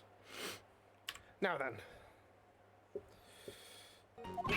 We? Really? Because I know if I were you, I wouldn't have put a mirror there. It would be in the way. Look who's talking, Trite. Huh? You're obstructing my view, among other things. But this is my seat in the courtroom. Très Bien's charm is that it gives you the impression that you're the only customer. Temporarily placing a mirror in that spot would hardly be in the way. Unlike you, Trite. I tell you, monsieur, la mirror was there in the middle of the restaurant. There is only one seat from which you could have seen an image of the victim, okay? Let's question that. And what would that be? Ooh la la, look how you lean towards me. I always attack the younger boys. Maybe I should keep you in suspense until like good gravy, Armstrong. Mr. Armstrong, tell the court what you know at once. I attract the older ones too, you know, handsome. Shall I tease you too? Good lord, Armstrong's just all over the place. I'm already seeing a very hot someone, so I'm afraid you'll be waiting for a long time. I bet she's a mocha cream skin and cappuccino perfume. But I will tell you, there was only one seat from which you could have seen. There was a seat at the table next to the victims. So we were only sitting, okay? So why can you only see the victim from that particular seat? It's obvious, no? If you look at the plans, you will understand. The victim would have been reflected in the mirror like so. If you were sitting at the table next to him, you would see everything, no? So that's the only seat old CD was sitting in on that day when the poisoning happened. The old man was sitting at the table next to the victim. Why does that seem kind of odd? After that terrible incident occurred, I moved the mirror so it was not in the way. Did you say move the mirror while Mr. Kudo was off calling the police? Yeah, exactement. I carried it out of the restaurant then. You moved a huge mirror like that all by yourself. What can I say? I know how to pick things up and... good grief. He's just all over it. Got it actually left at something. Well, give the witness's physique, I suppose it is possible. Did you move anything else from the crime scene, Mr. Armstrong? I look like the obliging type, no? I might just question something. If there's a mirror, surely it'll obstruct the view. He said he moved the mirror so it wouldn't be in the way, but previously, like... Hold on. When I was sitting at the table with turbulence, it was on the way, naturally I did not touch anything else. If there's a mirror, surely it'd obstruct any view? Sure about that. I touched nothing except the mirror. Mr. Wright, is there something the witness has said that doesn't match the crime scene? Just can't put my finger on why, exactly. Something from a case of heartburn, Trite? Just the thing for that. An oil with golden myrrh and frankincense. Add a few drops to your coffee and voila, enjoy. I think I know what they're angling at. Right.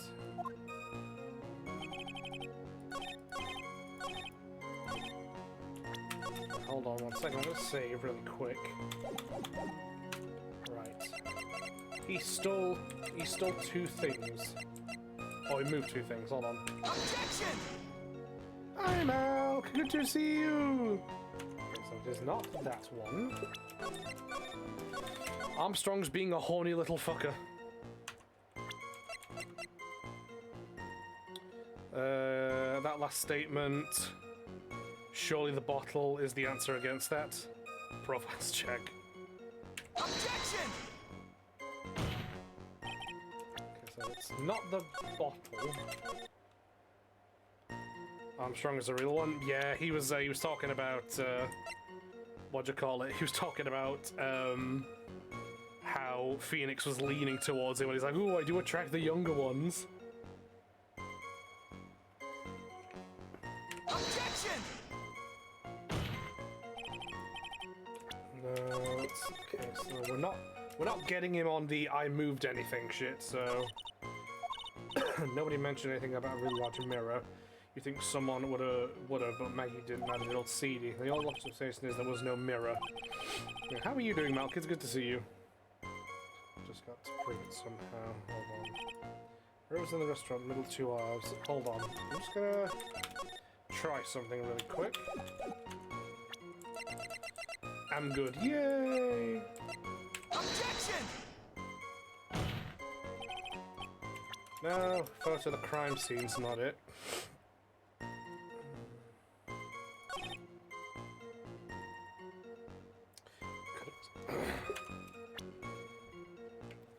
Am I? I'm good. I'm chilling out. And we are making more progress on Phoenix, right?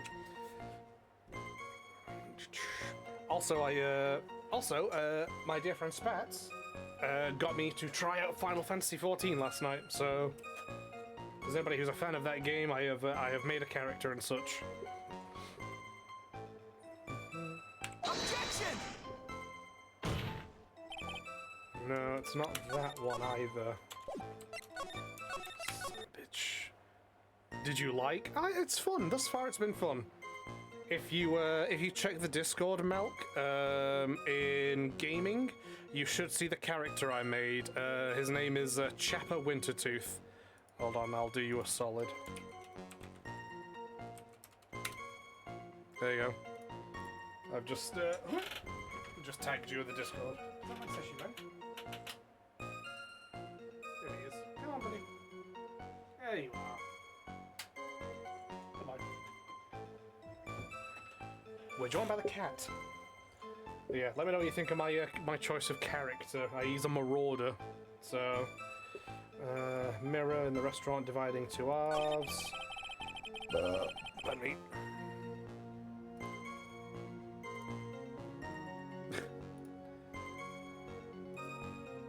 Only one seat from which you could have seen an image of the victim.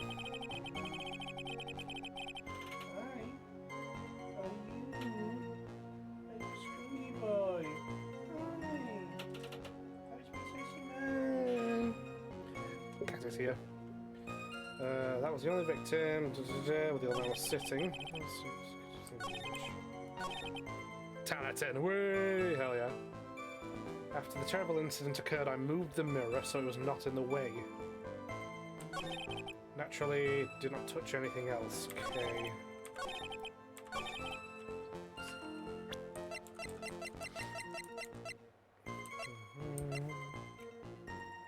Wait. Hi, man. How are you? Welcome to the stream. The cat is here, folks. Hi. You need to watch your fucking ass, Sashi man.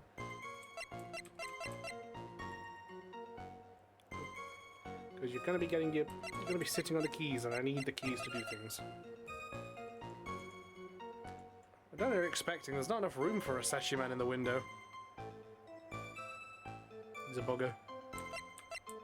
Right. The mirror was in the restaurant, dividing the two halves. Hi. Watch your ass. You're sitting on things. Only two seats from which. Over here. That's it. Over here. Thank you. Right. There you go. Sit on the mouse pad. Because you're not taking up any space then. Only one seat from which could have seen an image of the victim. Seat at the table next to the victims. That was where the old man was sitting. Next to the victims, that's where the old man was sitting. Okay. Does the floor plan? Yeah, does that? Yeah, that's a good shout, Toby. Does it show us the mirror now?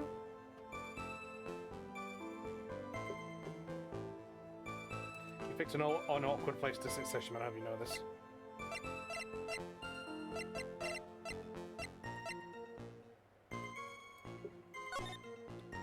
Oops, that's the wrong one. There we go. Right, hold on. No, the floor plans currently don't show us the mirror.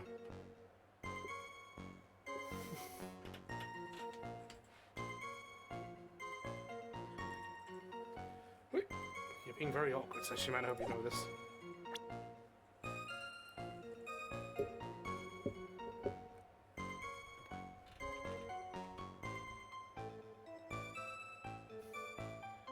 Right. Let's cover my face.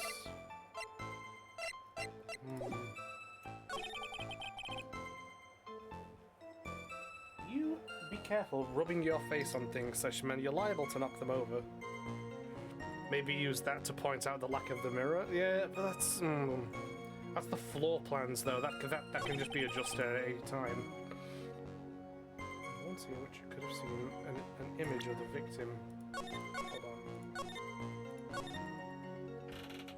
Can I help you, Session man? Why are you investigating my dinosaurs? Hold on. See, he says that, but we've got a photo here, so... Photo from the scene taken from near the kitchen. Objection! Remember that statement. See, how does that not contradict the evidence? That's a photo taken from near the kitchen. But I suppose they're talking about the mirror being up, so... You could have seen an image of the victim. It's actually, you're kind of sitting on the keyboard again, buddy. Hold on. Oh, yeah. Whoa. There you go. You're sitting on the keyboard, buddy, and you're kind of in the way. Sorry, bud. We pressed everything. We've pressed everything. He's currently saying that when the murder occurred... Hold on, now I'll show you. So what he's currently saying is that when the murder occurred, there was a large mirror here dividing the two halves, and that the only way the witness could have seen the murder was if he was sat here, and he would have been looking at the mirror here, and our victim would have been was here. So that's what he's saying. He's saying old man was here, looking at a mirror here, up over to there. So, but we need to try and prove that there was no mirror there. So the terrible incident kind of moved the mirror so it was not in the way. It didn't touch anything else. Let's see which we've seen him. The mirror was in the middle of the restaurant, dividing the two halves. Oh, do you know that, Sushi Man? Bye-bye. He's cute. Right. Right. Objection!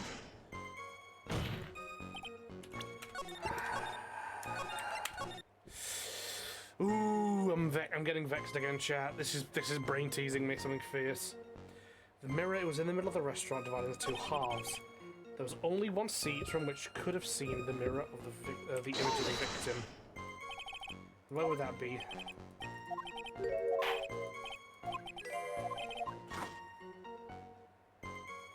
Here's the crime photo.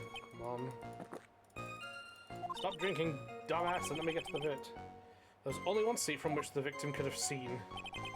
That was the seat. Okay. So why can you only see the victim from that particular seat? If you look at the plans, you'll understand. Yeah, there you go. The victim would have been reflected in the mirror like so. So if you were sitting at the table next to him, you would see everything. The old man was sitting at the table next to the victim. Why does it seem kind of odd? A terrible incident occurred. I moved the mirror so it was not in the way. Did you move the mirror while Kudo was off calling the police? Oui, exactement. I carried it out of the restaurant then. You moved a huge mirror like that all by yourself. What can I say? I know how to pick things up. Oh dear.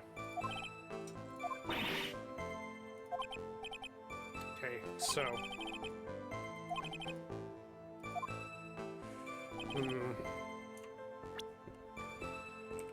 So he's saying... Let's run through this again, chat. So he's saying, witness was here, victim was there, mirror here. Witness sees the victim through the mirror, bouncing in a V shape. When the victim croaks it from poisoning, witness heads out the door, here, to go call the police. And our chef moves the mirror out the way.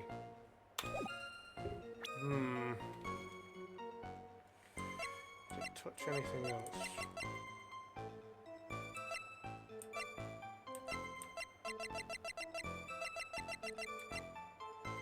Left by the victim article.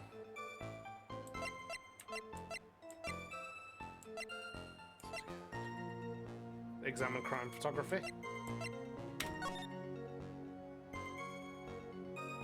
Here's our photograph. So here's our victim, slumped over.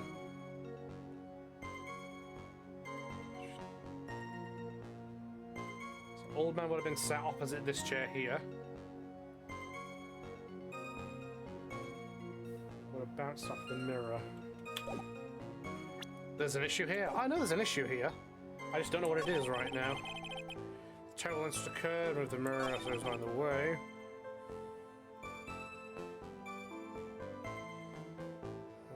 That was the seat. Sitting.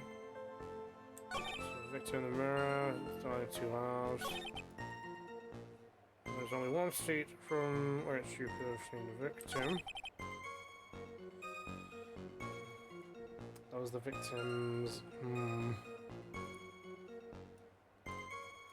Didn't he nick the lotto ticket for $1? Yeah, I've already tried that, unfortunately, Toby. That's not worked.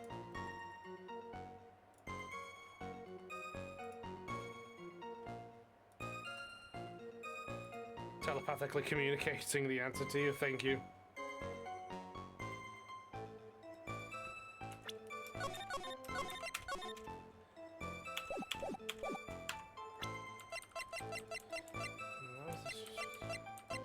Objection!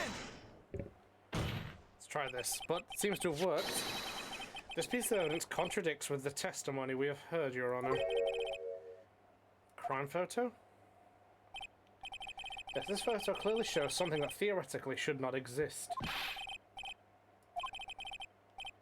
Should not exist sounds like you're describing yourself, Trite. Okay, where are we going with this? My two pieces of evidence that I was angling with were either the crime scene photo or the floor plans, and it seems one of them has worked, just with the wrong statement. Now then, the defense would please clarify statement. What is something that should not exist in this photo? Fuck. Something that shouldn't exist.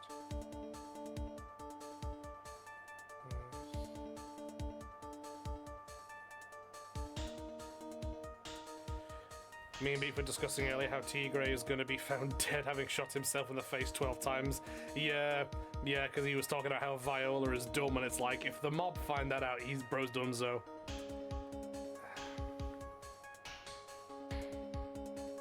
I think it's this, because he was saying, like, the table he was sat on, he knocked the vase over. Take that! It's pretty obvious that this is what should not be in the picture. The vase? What possible connection does that have with the witness's testimony? Yep, Your Honor. I'm telling you that there should have been no vase on this table, because it very clearly contradicts this piece of evidence. Yes! Take that! There we go. Yep, there it is. There is one thing that was clearly demonstrated by yesterday's testimony. Mr. Kudo broke the vase that was on the table where he was sitting. Got a fucking save chat. Yes, there we go. And yet, at the court, as the court can see, there is an unbroken vase on the table next to the victim. Why? Because Mr. Kudo was not, in fact, sitting at the table next to the victim at all. There we go. Don't be an idiot, Try. That's impossible. That seat's the only one Kudo could have seen the victim's reflection from. Exactly.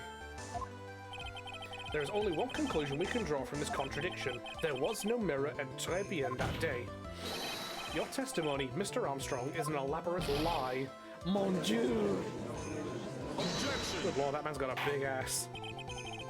Don't try and confuse the court, Trite. Obviously the witness cleaned up the vase while the police were getting their time. While the police were taking their time getting to the crime scene.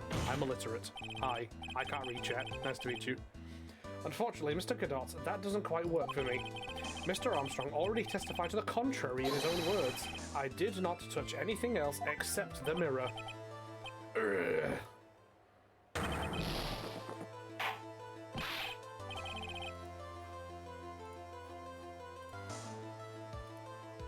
I want to bite a chunk out of that ass. Good gravy. Well, witness, what do you have to say for yourself? Sniffle. Honestly, I wish I was built like Armstrong. These heat waves and my recurring belly troubles, which I'm hopefully on top of now, have kept me out of the gym, and it sucks. Mostly the heat waves, though, because it's like, I'd like to go to the gym, but walking 15 minutes to the gym in extreme heat, doing like an hour's workout, and then walking back is just, it's murder. Like, I really want to get back to the gym, but God, doing it in this, the heat waves that we've had are just like, ugh. I also need to start on my sleeping pattern. Like, that's also knackered me a little bit, so I need to reorganize my sleeping pattern so I can hopefully get to the gym in decent time again. I was right, there was no mirror in the restaurant that day. In light of, this revelation, we return back to the original problem. Why did the victim have an earpiece in an ear which he couldn't hear? When you fuck with the head mafioso's family, you face some justice d'Italia, usually by your own hand. No. You only get one shot in life, there's no turning back. If you want to claim that the mirror wasn't there, trite. Just gonna save ahead of time. Tigray, my love. Yeah, nah, I'm sorry, Mount, but chances are Tigray is gonna end up in the bottom of the ocean. Now this problem is all yours. How do you explain what the old man saw? If I can answer this, then I'll be much closer to the truth, I can feel it. Are you going to be okay? Can you really solve this contradiction, Nick? There's more than just one contradiction, Maya. What do you mean? Remember what Maggie told us? There was another man at the victim's table. And there was a sample CD on the victim's table, true? Nah, he's just swimming. Yes, swimming face down at the bottom of the ocean with a pair of cement shoes. It all flies in the face of Mr. Kudo's testimony. And I think I know the reason why nothing in this case is adding up. Well, Mr. Wright, let's hear your answer. Yes, Your Honor. The reason behind all the contradictions in Mr. Kudo's testimony is simple. Going to save... With the fishes, yes. Kudo made a mistake. The doctor made a mistake. The victim was a phony. Is my contradiction? Mr. Kudo made a mistake? We'll see if he made a mistake is the right one. Clearly, Mr. Kudo made a mistake. Mr. Trite, you're the one who brought up all these contradictions, and if you're trying to tell us that the old man just made a mistake, oh god damn it!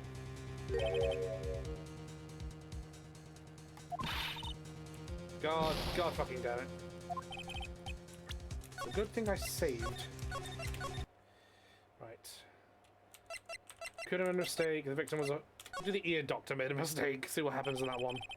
I believe we're looking at this the wrong way. It was actually the doctor's mistake. What? Yes, the doctor got the wrong ear. Objection! I believe we saw an autopsy report yesterday. One that states the victim's left eardrum was ruptured and had medicine in it. Okay. Let's have a look where this goes. I wonder if it's... Yeah, okay. So we'll go with the last one then, which is the victim was a phony. The case is riddled with contradictions. Yet there is one very simple answer that clears them all up. And what is that? The incident Mr. Kudo witnessed and the incident the victim experienced were two completely different events. Interesting. The victim that Mr. Kudo saw wasn't Mr. Glenn Elg at all. It was an imposter, a phony pretending to be Mr. Elg. What? Obviously, unlike the victim, there was nothing wrong with the imposter's left ear. Okay, that's how he ended up wearing the earpiece in his left ear by mistake. Okay, okay. So we're pulling an imposter for Glenn Elg out of thin air. Is that what we're doing? Okay, I'll see how this goes. Why don't you clear out of here? What did you say? Trite, are you saying that what Mr. Kudo saw was a setup? Yes. Someone pretended to be Glenn Elg and acted out a whole coffee poisoning, all for the express purpose of creating a witness out of Mr. Victor Kudo. Okay, go on. Where are we going? Get real, Trite. Why would anyone want to do that? Isn't it obvious? The thing Mr. Kudo was most insistent about in his testimony was... The serving girl brought him Giabicino, but she put something in it. That's the serving girl right there in the defendant's chair. I remember her well. Okay. It's so hard to believe, but yes, it is. There was one and only one reason to show Mr. Kudo this fake poisoning. Show Maggie Bird in the act of poisoning the coffee. Are you insinuating that the waitress in the old man's story was a fake as well? It's true that there were no other customers in the restaurant at the time, but... It's also true that the chef was there. He would have noticed what was happening, unless the fucking chef was in on it, because the man's in deep with the lenders. That's right. Well, witness, if your restaurant really was the scene of such theatrics, you would have known about it, correct? Ooh la la, this is most difficult for me. Objection! No, it's quite simple. All you have to do is testify. You are under oath, after all. Was there, in fact, a phony at Très Bien that day? The defense demands that Mr. Armstrong tell the whole truth about what happened. Okay, okay. I was thrown off by the sudden the victim was a phony thing, but I'm being pulled back. Let's see where this goes. The defense's request for an additional testimony is accepted. You will accurately explain in detail the events in the restaurant that day. Oui. In the restaurant. The victim, Monsieur Elg, he came to my restaurant alone. I remember the old man arrived not long after him, okay? There were no other customers. When he got word he won the lottery, Mon Elg became very excited. It was approximately 5 minutes later, the poisoning incident occurred, okay? There was no time for a phony to do the acting. Maybe Elg did it to throw them off the fact he made the virus? I lied because I wanted this mess to be cleared up quickly. What have you done is commit perjury, Mr. Armstrong. I'll decide how to punish you later. Oui. I get the distinct feeling that Mr. Armstrong doesn't mind the word punishment in this context. He took that perjury charge a bit too well. I'm guessing he'll be in more serious trouble after this cross-examination. Right.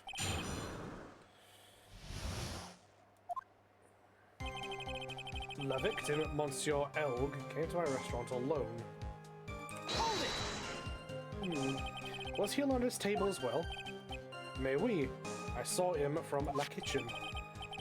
The other defendant, Ms. Bird, remembers it differently. She swears there was another man at the victim's Objection! table. Unfortunately for you, Trite, yesterday's witness also testified that the victim was alone. You know, seeing you squirm like that reminds me of a certain coffee's bittersweet bite. Bro, get off coffee's dick! Like, for real, dog, give it up. It's not that impressive. It's not coffee, it's love. It's love that's bittersweet. Hearing Maya say that makes her seem all wise all of a sudden. I remember the old man arrived not long after him, okay? Hold it! You're Mr. Kudo, correct? Oui. He comes often for my special coffee. I drink your coffee once, Mr. Armstrong. It's special, I'll give you that. It's worth a sip just for the experience. You make me so happy, monsieur. You are most welcome anytime. I said it was worth one sip and nothing more. So old Mr. Kudo arrived at the restaurant around the same time as the victim. Maybe I should ask about his arrival in more detail. Let's think. Let's do a quick bit of you-know-what. Hold on. So he died between 1:30 and 2:30. Thankfully, I believe we can press this again so we can get the full details. What time was it? Out of curiosity, about what time was it when Mr. Kudo arrived? Cannot remember, monsieur. I believe we were told by a witness yesterday. The crime was reported at 2:25 by a scary old man, okay? Does that perhaps jog your memory, witness? The incident happened about 20 minutes after he arrived. Okay. So the victim must have arrived between 2 p.m. and 2:10. Okay. Just after 2, Thank you for your help in jogging my memory, monsieur. You are wonderful. I can't sit here all the time and do nothing now, can I? The time of day will be added to the witness's testimony. Everything I do, I do it for you. Merci bien, that's French, isn't it? At least one person is in a good mood. He's even humming a song to himself. Hold on, we're going to save as we do chat. Okay. I remember the old man arrived not long after him, just after 2. Okay. Are you absolutely sure about the time? When I think really hard, I am sure it was just after 2.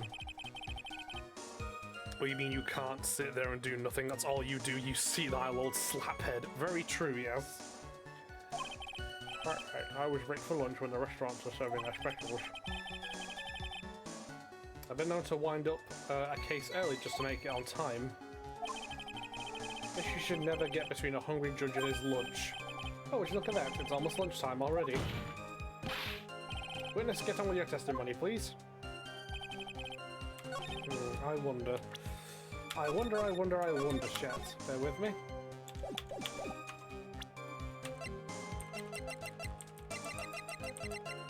Objection!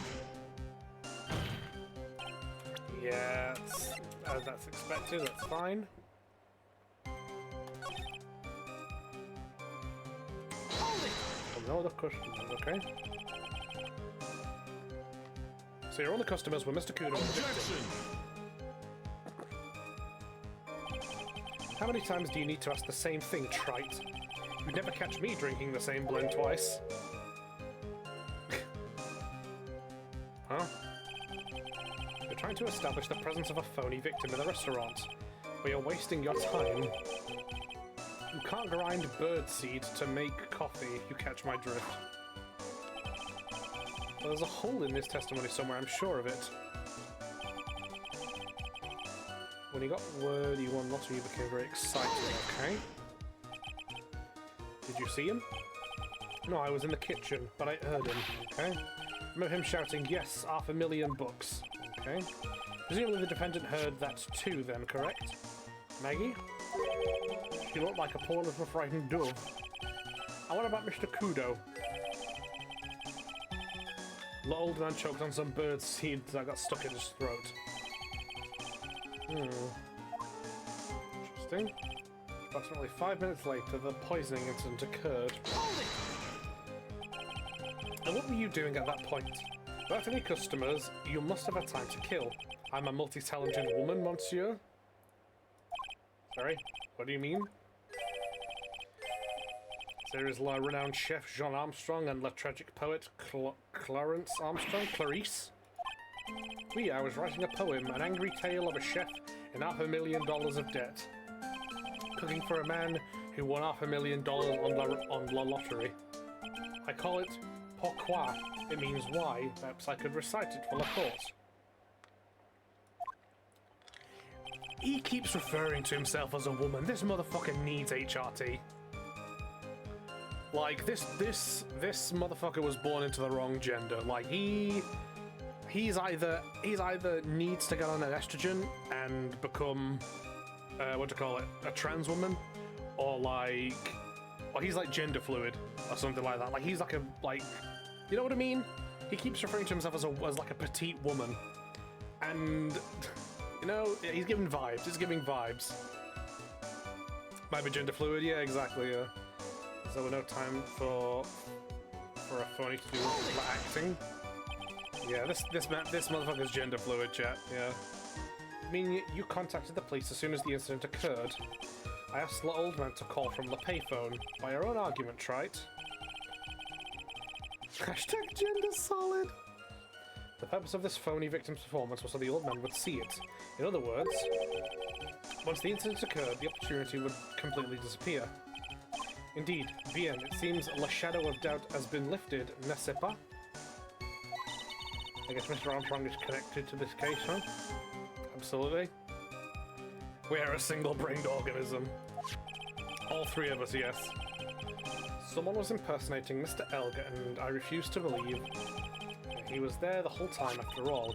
But if you're right, wouldn't Maggie have noticed too?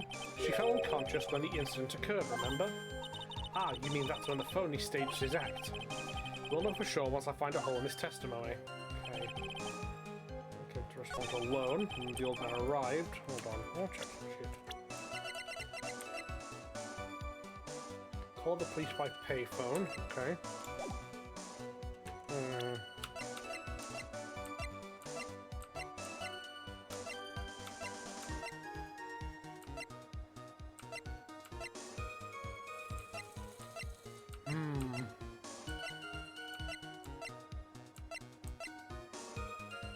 Monday at 1:30. Wait a minute. Hold on. Other customers. Lottery sorted. I'm gonna check something really quick, chat. Hold on.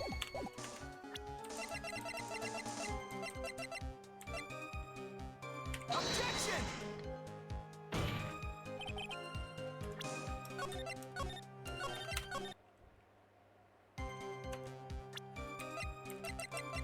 Objection! Yes! Knew it! There we go. I'm afraid I finally got you, Mr. Armstrong. Quoi? What do you mean?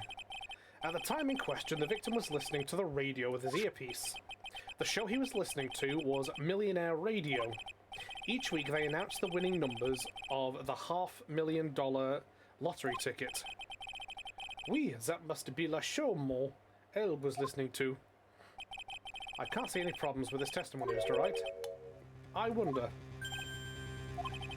You say the victim arrived at your restaurant after 2 p.m., correct? Oui, I am sure of it. I remember it perfectly now. I know it was that time because I had just finished serving the lunch menu.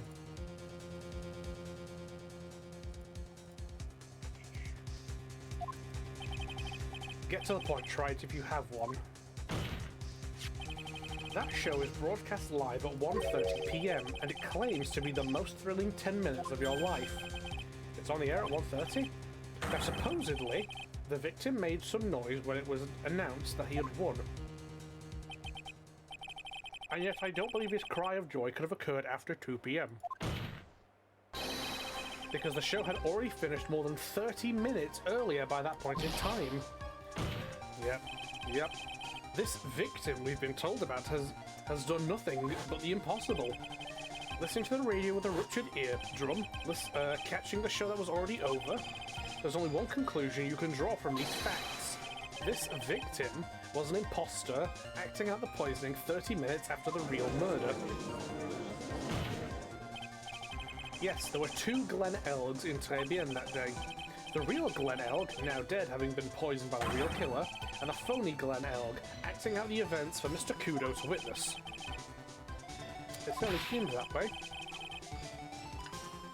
I mean, if that wasn't the case, how could you explain the time discrepancy? Quite a performance track, you were almost on a roll. Here we fucking go. But sadly, you lack the rock-hard foundation of rhythm to build your song. What is this, Music Theory 101? Well, let's recap. According to your imaginative theory, it's now just after 2 p.m. The phony Elg is performing a play for the benefit of Mr. Kudo. How do you explain then where the real Glen Elg is? I don't believe I have to spell this out for the court. However, at the time, the real Glen Elg was already dead. I'm just going to save. That's certainly the obvious conclusion. Objection! Yep, here we go again. Thank you, Trite. That's exactly what I was hoping you would say. What? Now, I presume you can prove this theory of yours. Can you explain where the missing corpse went to? The missing corpse? According to the old man's testimony, there was only one other customer there. If that customer was the phony Glen Elg, then where did the killer hide the body of the real victim? The prosecution has a valid point, Mr. Wright. If your theory is to stand up to examination by the court, you must provide us with proof by answering the prosecution's question. Where did the killer hide the body? Yes, Your Honor. No conjecture, Trite. Let's hear some facts for once. I've been doing nothing but spitting facts my whole career, gamer. Show the court a piece of evidence that proves where the body was hidden. What's with the intense pressure in here all of a sudden? I thought that I had him with that contradiction, but he turned it all around and backed me into a corner instead. Well, Mr. Wright, the court will now hear the defense's theory and evidence. First, where was the body of the real Mr. Elg concealed? Let's think, chat, shall we? Let's have a thinky poo before we make any moves.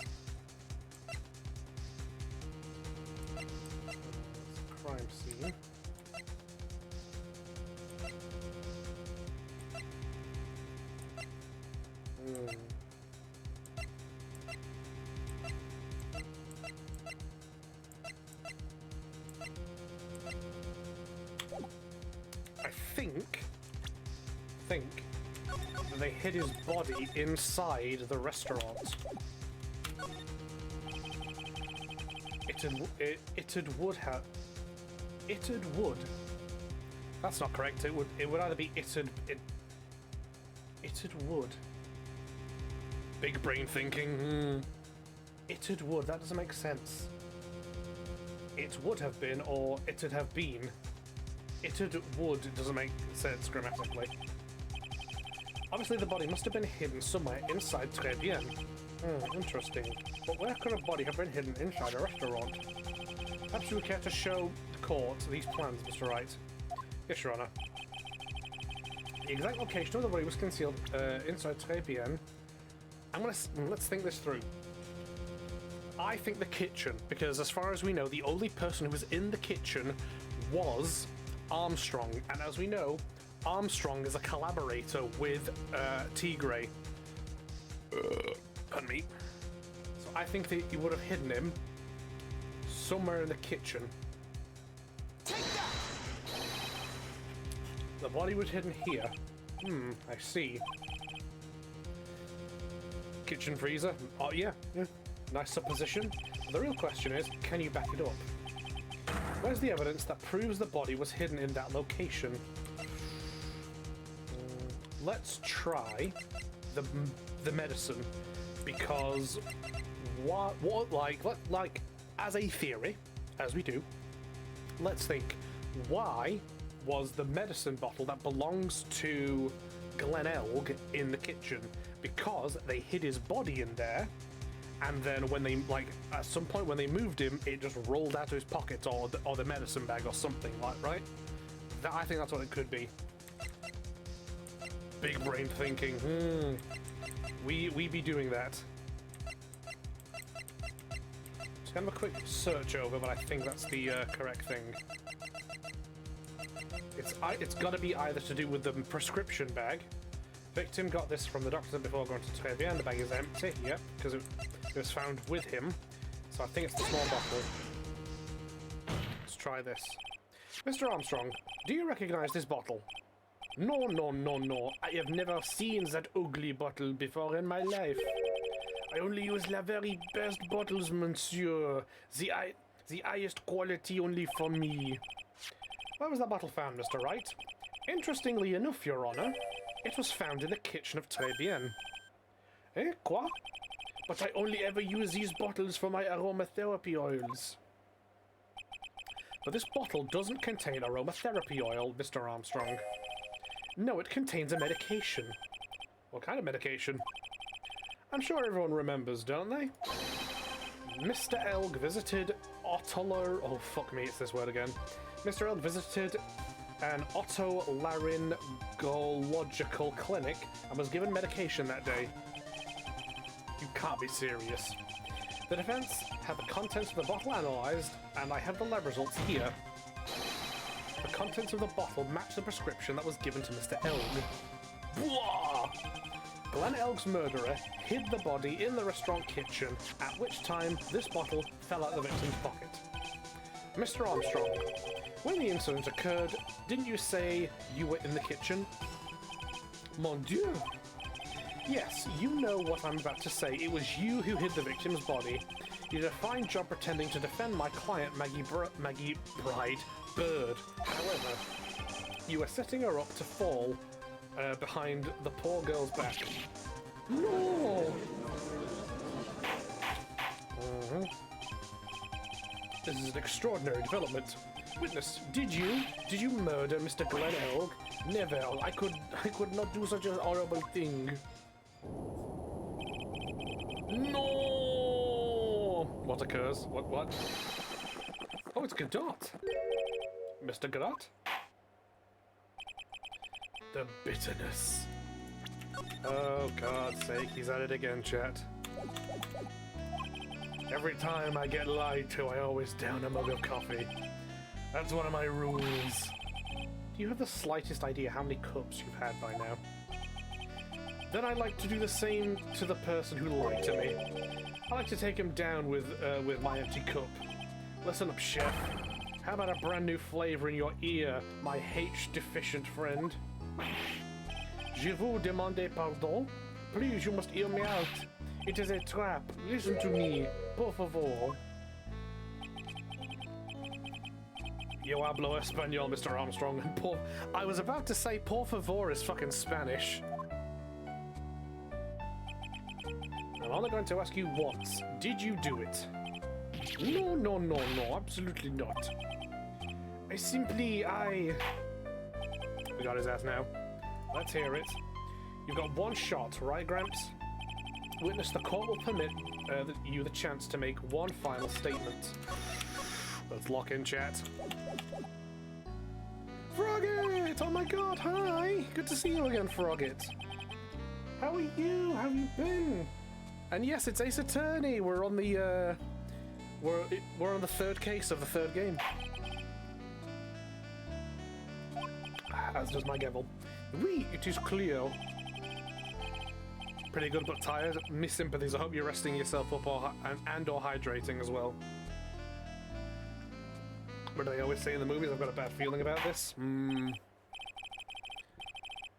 Had to go to a family reunion type thing, so it's very fair. That would be a very tiring thing. Well, hopefully you're sat on your ass now when you can just chill out. Very well. Begin your final testimony, Mr. Armstrong. Here we go. The confession. It is true, I hid the body in the kitchen. I am a man. Oh, sorry. A man forced me to do it. I had no choice. I had to go along with him because there was a reason why I could not refuse. But I did not kill him. I swear it. You must believe me. You were forced? By who? I cannot say, or I will be erased. Let's try a different question then.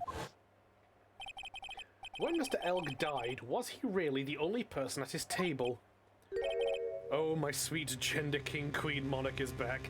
Yeah, me, Malk, and Toby all said that this motherfucker is gender fluid. Like we all were like, yeah, this motherfucker's gender fluid. Because look at this man's, but also he refers to himself as like a petite woman. And so I was saying, like, listen, either he needs to get on like HRT and just transition like he clearly wants to, or this man is like gender fluid as fuck. Like, absolutely unanimously. I love the fact that Frog pops in, and when it comes to Armstrong, he's just immediately like, oh yeah, gender fluid as fuck. It's like, we're all there. That's hilarious. It's fucking good. There was another man. So funny. I knew it. Maggie was telling the truth. I vibe with that, lol. You may cross-examine the witness now, Mr. Wright. There's one more thing I need to do. I gotta break this guy and get him to tell us the name of the real killer. Listen, if you want to break this guy, just send Malk after him. Like, that'll do the job. Like, I have, like, quite frankly, at this point, I have Malk tethered up and, like, I've got Malk, like, tied up, like at a pole, like, just to keep her, fucking, like, keep that motherfucker from, like, charging at the screen whenever Gumshoe appears. Like, don't make me take Malk off his leash. Like, don't make me do that. Like, I'll do it, swear down. The man's feral. I'll bite a chunk out of that bubble butt for real. Exactly. Malk, I think I said this like last time we did stream, but this is why I like Malk, because Malk is like me. When the right target appears, Malk goes feral. With Malk, it's like big men, and like, you know, y'all aren't starving for it like I am. Malk, I'm there with you. We starving, gamer. We starving, like... You just starve for, like, obviously big men and, like, himbo-y dudes. For me, I starve for, like, twinks and 300-pound women. Like, I'm there with you. We starving just for different targets. We starve together. Yes, exactly. Exactly, that's the one. That is the one, yeah. This is why I like you, Mal, because you're feral like me just for different shit. Fucking excuse me. Oh, here comes Toby as well. Toby stepping in.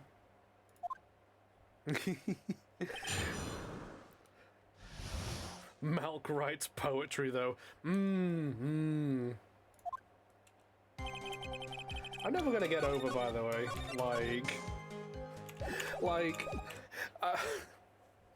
This is becoming a community thing, and I really do find it funny that we've got like me and Malk and like other people who are very clearly very starved and very horny for shit, and then there's just dear beloved Frogget, who I love with all my heart, who sits there, you know, ace, arrow, just vibing.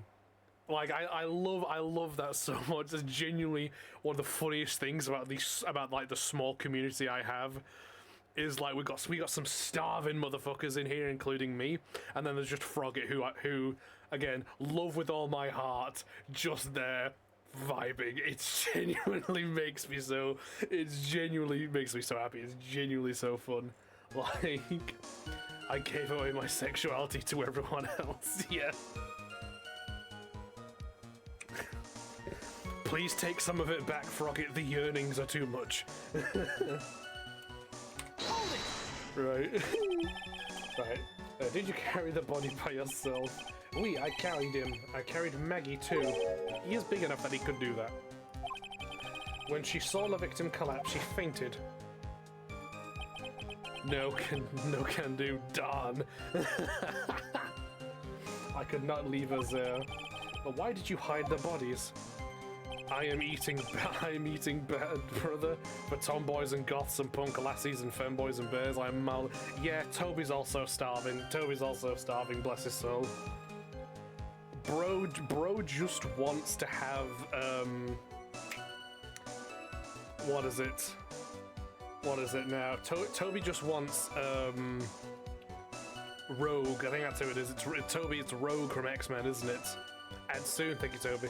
Yeah, Toby just needs Rogue from X-Men. That's who he needs. I think it's Rogue, if I remember rightly. It's something like that. I know Storm is my choice from the X-Men, for what I hope is very obvious reasons.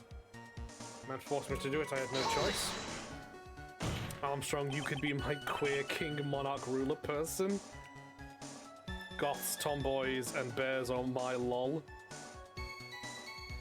Peak, Rogue, yeah, that was it, Rogue or Jubilee, more so Jubilee, yeah. What man, who was he? No, I cannot say, I fear for my life. He's really scared. You'll just have to put the words in his mouth, Nick. Gambit is one of my faves, Possibly the Holy Trinity. Yeah, no, for me it's Storm. Hands down, every day. Any day and every day. If you were to offer Storm, I'd take her. Oh, I can put it in his mouth. Oh my god. God damn you, Malk. If he won't tell me, I'll tell him. Oh, why would you go along with this man? Why indeed? Storm is amazing. For real, absolute queen. She's such a queen. Love her so much. I had to go along with him because there was a reason. I couldn't refuse. Adds in 1 minute. Thank you, Toby. And what reason would that be, Mr. Armstrong? You know, monsieur. Yes. Surely you cannot expect a young maiden to talk about such an embarrassment. A maiden? You're a bit old to get away with that. Hey, come on now. And a bit too male. Maya, come on. I expected better of you. Yeah, ad break in 1 minute. For me, Storm has cool art vibes more so, but I respect it. No, just Maidenless Phoenix, on God. Also Morph, another icon. Yes, Morph. Wow, Maya. Maidenless Maya. I mean, I will say, in fairness to Maya, and this is the only thing I'll give her, if my camera would like to de-blur me. Come on, there we go, fucking hell. Yeah, the only thing I'll give Maya in this instance is that, like, she's from a rural village in the middle of buttfuck nowhere, so that's the only thing I'm giving her in this instance. Me, he can be the maiden to my knight. Maya is jealous that Armstrong has all the gender. Yes, you're both very right in those statements. Covers the cross-examination without establishing his reason, so I'll just have to prove it with evidence, and we have evidence. I had to go along with it for a reason why I couldn't refuse. Right, we're going to save, chat. Ah, we got ads. Time for the ad break, chat.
Hi Chad, I'm back. Sorry about that. I dashed off to the loo really quick while the ads were going. We are back though. Hello. Right then, cracking on. I'm going to save. No more ad. Welcome back. Of approval, yes. I feel like I feel like that's becoming a thing now. Is the of approval that I have. Ads depriving me of my wife's bund. I need to see Tigray. I can't take it anymore. Starbucks, go away. I need him. Malga, enjoy Tigray while you can, because that man is going to be floating down the river. I'm telling you. He is going to be on a hit list. The man is dead. Right. So let's pull out the old evidence, shall we? Objection! There we go. Let's crack on. You have a $500,000 debt, don't you? $500,000? Is this true, Mr. Armstrong? Oui, je suis désolé. I was weak and I borrowed the money. You know what, Malk? You can shush me any day you want. You'll leave my man alone. This is it, Mr. Armstrong's Achilles heel. And that's why I couldn't refuse anything, and that's why you couldn't refuse anything asked of you by this man. This man. Take that! There we go. $500,000 loan from a black market loan shark. And you had no way of paying it back, did you? And that's why you were forced to do anything for this man told you. Oui, it is as you say. Mr. Armstrong? La Tiger, he told me he was going to use my restaurant for a business rendezvous. On the day in question, he was meeting the victim to demand that he repay his loan. I don't know why it happened like that. I just did what he told me to do. I had no choice. I carried the body and the inconscient Maggie out of the dining area and into the kitchen. After that, I just tried to forget what I had seen. I think we can now safely say that the man who forced you to forced your hand was Mr. Furio Tigre. A tiger biting a dragon is a bold statement if you know what do you call it, chap? If you know mythology. I do have one further question for you, Mr. Armstrong. The poison and the lottery ticket that were found in the defendant's apron pocket. Was that your doing as well? No, I knew nothing about that. Making it look like it was Maggie who had done it, I was not. It is despicable. Something's purring. Tigre. You are just frothing, aren't you, Malk? And I'll let you pick where you're frothing from. You will summon this Furio Tigre as a witness. I doubt that can be arranged today, so we will adjourn for now. Listen. Proceedings will continue tomorrow. I like you, Malk. You're so very fun. You're so very fun, Malk. I hope you know this. 30 minutes. What? Trial will go on. I'll see to it myself. You can have the fucking French acid addict. Just something about him. It wouldn't be that mad stare and the fact he sticks out his tongue, is it? His evil ways. His fat ass pecs. I need half an hour to get that guy on the stand, not a minute more. How the? Don't sit back and relax yet, trite. No one knows if that chef is really telling the truth or not. This trial could still go either way. Very well. Your request is granted, Mr. Godot. We will resume once Mr. Tigre is ready to take the stand. Until then, the court is adjourned for a 30-minute recess. To be continued. Ooh. I would hate to have to fight you all for him. Nah, you know me, Malk. He's not my taste. He's not my taste, gamer. He's too big. You know what I'm for. I'm for twinkish men, and you know, incredibly large women. So I feel like Tigre is the person they show in videos warning of identity theft. I mean, that is literally what he did. So you know. So we're finally going to see the tiger on the stand. We've almost got this case won now, Nick. Probably lol. When I cross-examined Mr. Armstrong just now, he said he was just doing what the tiger told him to do. Mr. Godot picked up on it, remember? He pointed out that without proof, we don't know if what he testified is the truth. Okay. You mean you think Mr. Armstrong was lying? I don't know, but if that's the line the prosecution takes, we could be in trouble. Didn't he impersonate Phoenix? Yeah. Yes, he did. That's 2 in a row. Mm-hmm. get the feeling that we don't have the case-making evidence we're going to need. Oh, everybody, I need everybody to back up. Everybody get ready. We are going to let Malk off the leash. Malk, you are off the leash. Everybody brace. It's Gumshoe. Brace for impact. It's Gumshoe. Yeah, there we go. There we go. What are you so jumpy about, Detective? Your hair's standing on end. Hey, that's the pot calling the kettle black and Little Miss Top Knot. Yeah, yep, there we go. Yeah, we go. Malk's lost it. We have lost Malk. Oh dear. Oh dear.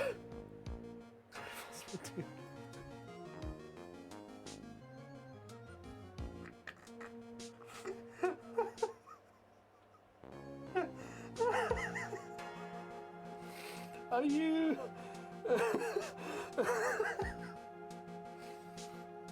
Oh, Malk, you're so funny. Oh, you're so funny, Malk. Oh my god. Oh, you're so funny. You're so silly, Malk. Oh my god. It's never mind about the hair, just calm down, alright? I can't stand still when I don't have a job to do. I kinda get wound up.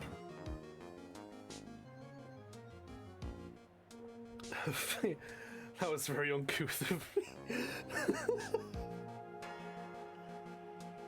Honestly, I don't even think Frogget was bothered by it. I think, as we've said, like, Frogget just kind of sits off on the sidelines enjoying the stream. I promise I could help you unwind, sir. God. Oh, so like me. Oh dear. Gotta have something you need me to do, pal? Anything? Oh, this is just... Oh, this dialogue and... Oh, God. Gotta have something you need me to do, pal? Anything? Well, hey, I'm gonna take a jog back down to the precinct. I'm gonna get some prints analyzed for... Oh, okay. An hour? The trial will have reconvened by then. But Nick, we still don't have a really decisive piece of evidence, right? True. That's some kind of trump card to pull out of the bag. We're really stuck. You said you could get some fingerprint analysis done in an hour. You bet. In that case, would you mind checking the prints on this for me? Yeah. Anything? I'm still a Yaoi, Yuri, etc. fan, just not me involved. Phoenix is stronger than me. Yeah, Frogget enjoys Yaoi and Yuri and stuff. They're just like sat in a deck chair off to the side with like a bag of popcorn. I think that's the way to describe it. Like any one of the rest of us in that kind of scenario would be beating it up, but like Frogget is just off to the side with a popcorn. Yeah, yo, Bongo Cat, hell yeah. If you're going back to the station here, could you find whose prints are on this? I'm here to watch the show. Yeah, exactly. Oh hey, that's the small bottle I gave you this morning, right? Yeah, I think it's time we solved the last mystery of who the prints on it belonged to. Sure thing, pal. Actually, that's been gnawing at me too. Are you sure that's not just Malk, Gumshoe? Are you sure that's not what's actually gnawing at you? Is Malk not attached to your ankle at the current situation? Small bottle given to Detective Gumshoe. Okay, I'll get this off to the lab right now. Just make sure you don't lose the case before I get back. Yeah, like, I am actually... No, yeah, there we go, I knew it, yeah. This is pretty much the final showdown, I guess. Ooh, chat, we're down to the finale. I am actually gnawing on him right now. I'm just below screen, if you know what I mean. My mind had that in a different context for like a split second, Malk. I hope you know this. Like, I know what you mean, but for a very split second, my mind ran that in a different way. It's time to separate the phonies from the real guys. Yep. Let's fucking go, chat. Yeah, yeah, for a split second, I misinterpreted that. Because I know what you mean, but a part of my brain thought you... For a split second, my brain was like, Malk's under my desk? Like... Just like a fraction a fraction of a moment, my brain was like, why is Malk under my desk? I even tamed him for you. It was a 3-cup job, no problem. God, don't actually make me mad. Tamed him. The guy's name may be Furio Tigre, but come on. He's pretty lively. Be careful. He still bites. No one's ankles up. Yeah, exactly. God, it needs to be dealt with immediately. That's what I've been saying, Malk. Kill the man. Destroy him. Or please show Mr. Tigre to the stand. He makes me so sick. Witness, please state your name and occupation for the... Oh, there goes Maya. Why do you know if he bites?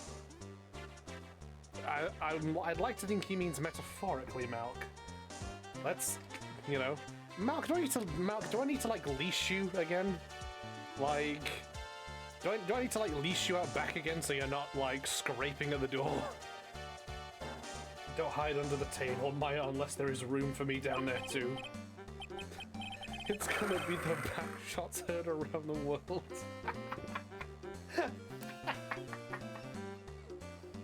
What do you say to me?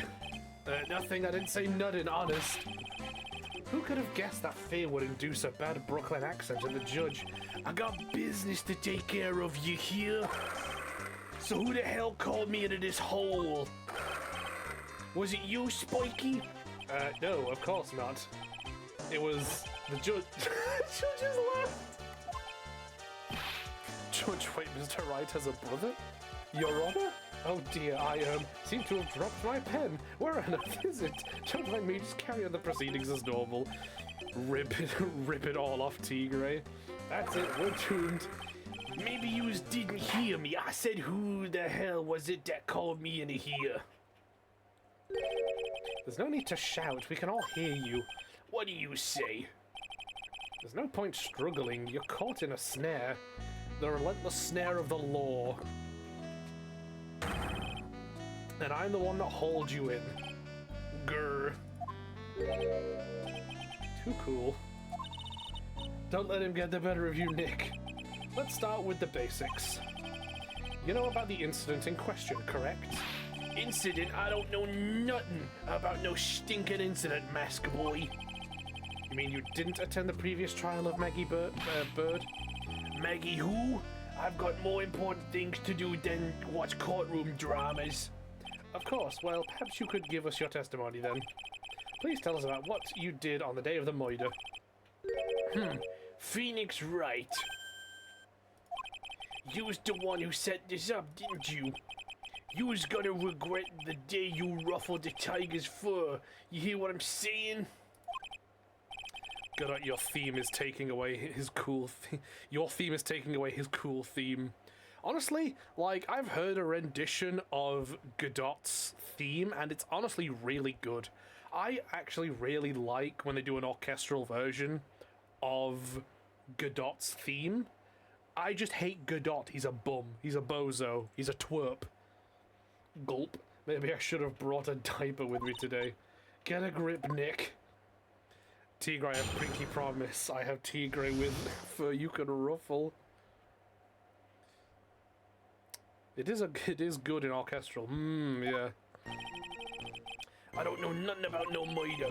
I was tied up with business in December last year. Spent all of my time in the office. I got whales lined up to borrow cash from Tender Lender every single day. You just want to check my alibi? Just ask Violetta. I just also love Tigre's theme. Ah, at last I found my pen. Very well then, Mr. Wright. Your cross-examination... Oh, Christ. What is it, please, witness, if you could refrain from shouting like that? I know the kind of games that guy in blue plays.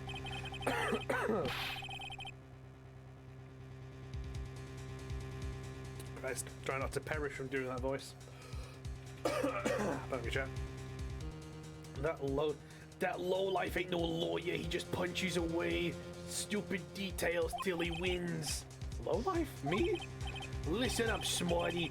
Every time you ask me something that don't relate to this case, I'm gonna bill you 50 grand, and you's gonna borrow the cash from me. That's one loan contract I refuse to sign.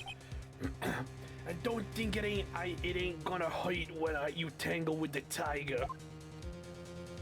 Brother, I don't think Violetta is gonna help you. Yeah, it's not looking good for that motherfucker. Let's see the chain swinging above me. Oh, Malk. Malk, take a breather, please. There's only so much I can take, okay? Take five. Bailiff whack Tigray's micro PP. I love a good spectator sport. Just a minute, that's really not. This witness is... How can I put it? A hungry tiger roaming the urban jungle. Get on his bad side, he'll bite everyone's heads off, yours too. Yeah, there we go. We're chaining Malk up again. Malk is now chained up again, like... When was the last time the bailiff was actually doing their job? Fucking never. I wonder if anyone shipped Phoenix and Tigray. Maybe. Chances are it does exist out there somewhere. Thought I heard my cat. You got witnesses tossing their hair and shit around the courtroom. Probably. Yanni Yogi was the last bailiff, and they never got a... that's a pull as well. That's a pull frogget from the previous game. Well done. That's a good pull.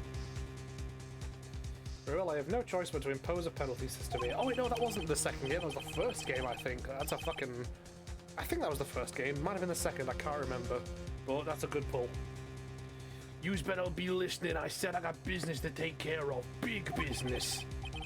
They should hire me as the bailiff. If I don't split now, I ain't gonna catch my bus. The court will impose a penalty for any irrelevant pressing of the witness testimony. Keep that in mind as you begin your cross-examination, Mr. Wright. Yes, Your Honor. You could do it, Nick. Come out from under there already, would you? The tiger's alibi. Here we go. We have to be careful, chat.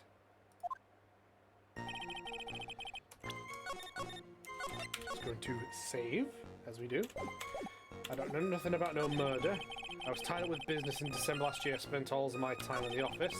Got whales lined up to borrow cash from Tenderland every day. You just want to check my alibi, just ask Violetta. I'm going to press him on that and see what happens. By Violetta, you're talking about Miss Cadavarini's family. Yeah, you don't want to cross them or you're gonna wind up sleeping with the fishes. Once the Godfather finds out you've been dragging Violetta through the mud, he'll do you in.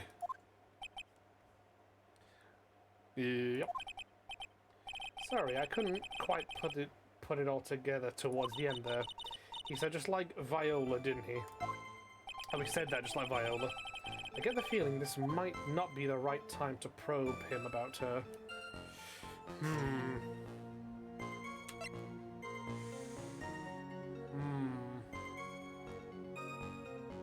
I've already saved, so hold on. It's too dangerous to press things without knowing where they might end up. Better just focus on gathering information at the moment. Now, Mr. Tigray, would you mind repeating your testimony from the beginning, please? My time ain't free, you hear? You'd better remember that. If I miss that bus, someone's gonna pay. I know nothing about the murder. I was tied up with business in December last year. Spent all my time in my office. December. There we go. Glenn's calendar. I'm gonna pause there, chat. Bear with. I'm gonna save. Press him on that. Are you sure about that? We're talking about 1 month ago, you know? You see these teeth? That's how sharp my secretary is. Sharp? Is he talking about Viola Cadavarini? She writes everything in my scheduler. December, mainly in the office. That's what it says, so that's where I was. That seems like a rather sketchy schedule. Grrr. There he goes again. What the tiger did all December isn't the issue. What's important is what he was doing on the day of the murder. So what now? Press harder. Mr. Tigray, what do you want? If you wouldn't mind going into a bit more detail. This is a dead end, Trite, and you know it, so remember the rules. Objection! I have a calendar that says otherwise, fuckface. No, it's essential that we establish the witness's alibi accurately. I agree. The victim was killed on December the 3rd. Were you in the office that day too? Maybe you ain't listening. Of course I was. I never set foot outside. I had a meeting all day with a bunch of cats wanting to do business with me. I ain't never seen that young kid before. I do believe the witness's last statement was important. Mr. Gott, if you could please. Mr. Tigray, the court asks you to add that last statement to your testimony. Don't let an animal beat you, be a man, Your Honor, and ask him yourself. That day you was talking about, I was in the office. I never saw that kid before. I'm gonna save, as we do, chat, once again. Hold it! Let's press him. You didn't know Mr. Glenn Elg? Really? I don't mess with guppies when there are bigger fish to fry. A business with cats, he runs a cat cafe on the side, of course. Genius! What do you say, boss? Who, me? A very legal cat cafe. How was about I hit you with a fat $200,000? Well, I was thinking about... Fucking hell. He's seriously considering this? Wow, the Tiger's a really good salesman, huh? Yeah, and if I wanted to sell this case, I'd need to copy him. How about you hit him with the fat piece of evidence, boss? I wish it was that easy. Right, hold on. Let's try something, shall we, chat? Objection! Yes! Let's go. Let's be honest, the Tiger is projecting... on the sleeping with the fishes bit. Yeah, that man's toast. Mr. Tigray, you claim you didn't know Mr. Glenn Elg, but it appears that Mr. Elg knew you. What? Mr. Elg left this little note on his calendar. Meet with the Tiger. And the date? December 3rd. December 3rd? That's the day of the murder. So, Mr. Tigray, I submit that you did indeed know one Mr. Glenn Elg, because on the very day of the incident, you met with him. Grr. How my growls are doing it for you, Malk. Grr. Not bad. You was actually not bad. Sorry. I was just messing with you to see how good you were. Did you hear that, Nick? He said you're not bad. That's one compliment I could do without. Plus, he's lying through his teeth. Plot twist, he was murdered by an actual tiger. Yeah. Witness, please remember that you're under oath. Lies will not be tolerated. You was calling me a liar. Is that what you was doing? Rural. So you're saying that your claim to have never seen that kid before is the truth? I said I'm dead serious. You better believe that's the truth. Then I'd say that gives me time to enjoy another cup of pure black magic.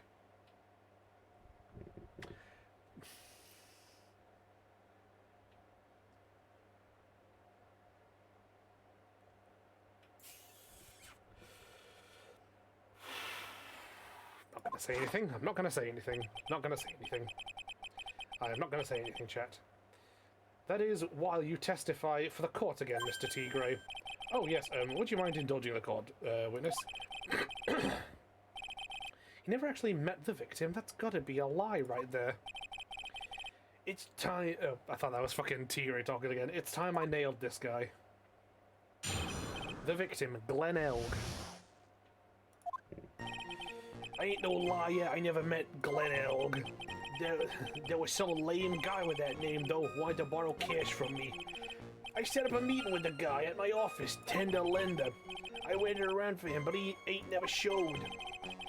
I ain't never been to that Trey BN joint, yous hear me? Are you sure? I see, that all seems perfectly logical. You had arranged to meet with the victim, but he didn't show up. I find it's pretty hard to keep appointments when you're dead. Very well, you may begin your cross-examination, Mr. Wright. Yes, Your Honor. Didn't I tell you I got a big deal going down today? I ain't gonna make my bus now. I'm gonna have to take the express train. That bill's going straight to you, right? Grr.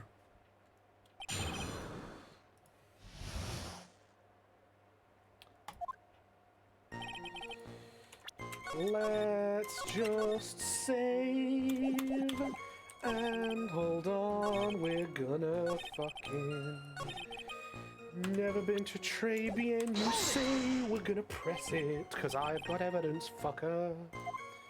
Never, not even once. Not even once. I was in my office that day that went down.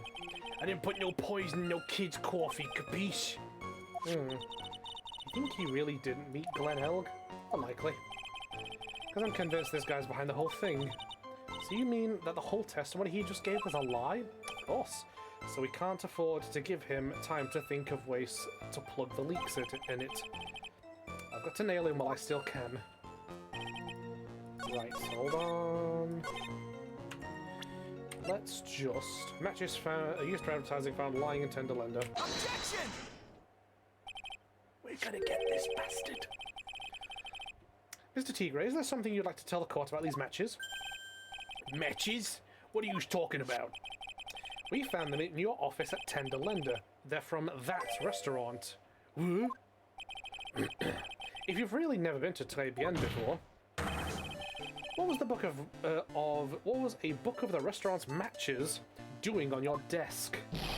You've been snooping around in my stuff now, too wise guy.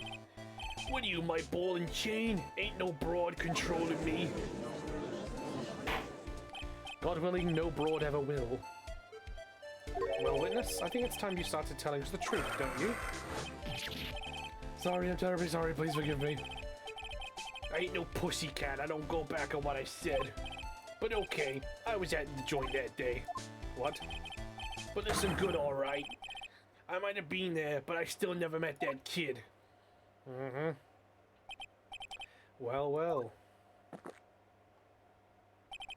Looks like an order just came in for another testimony. I'm this close to proving it was him. He did meet Glenn Elg that day, and he did put poison in his coffee. He must have. At Très Bien.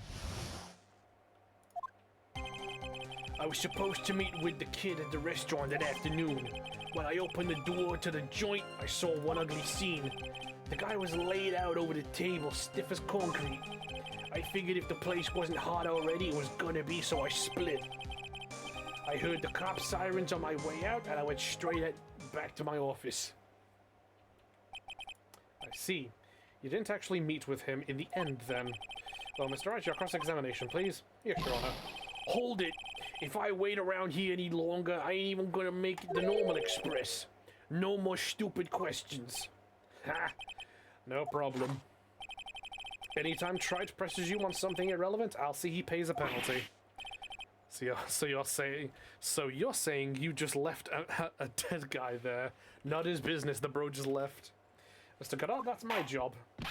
Your job is to slam that little hammer of yours and call a guilty verdict. So do it. Yes, sir.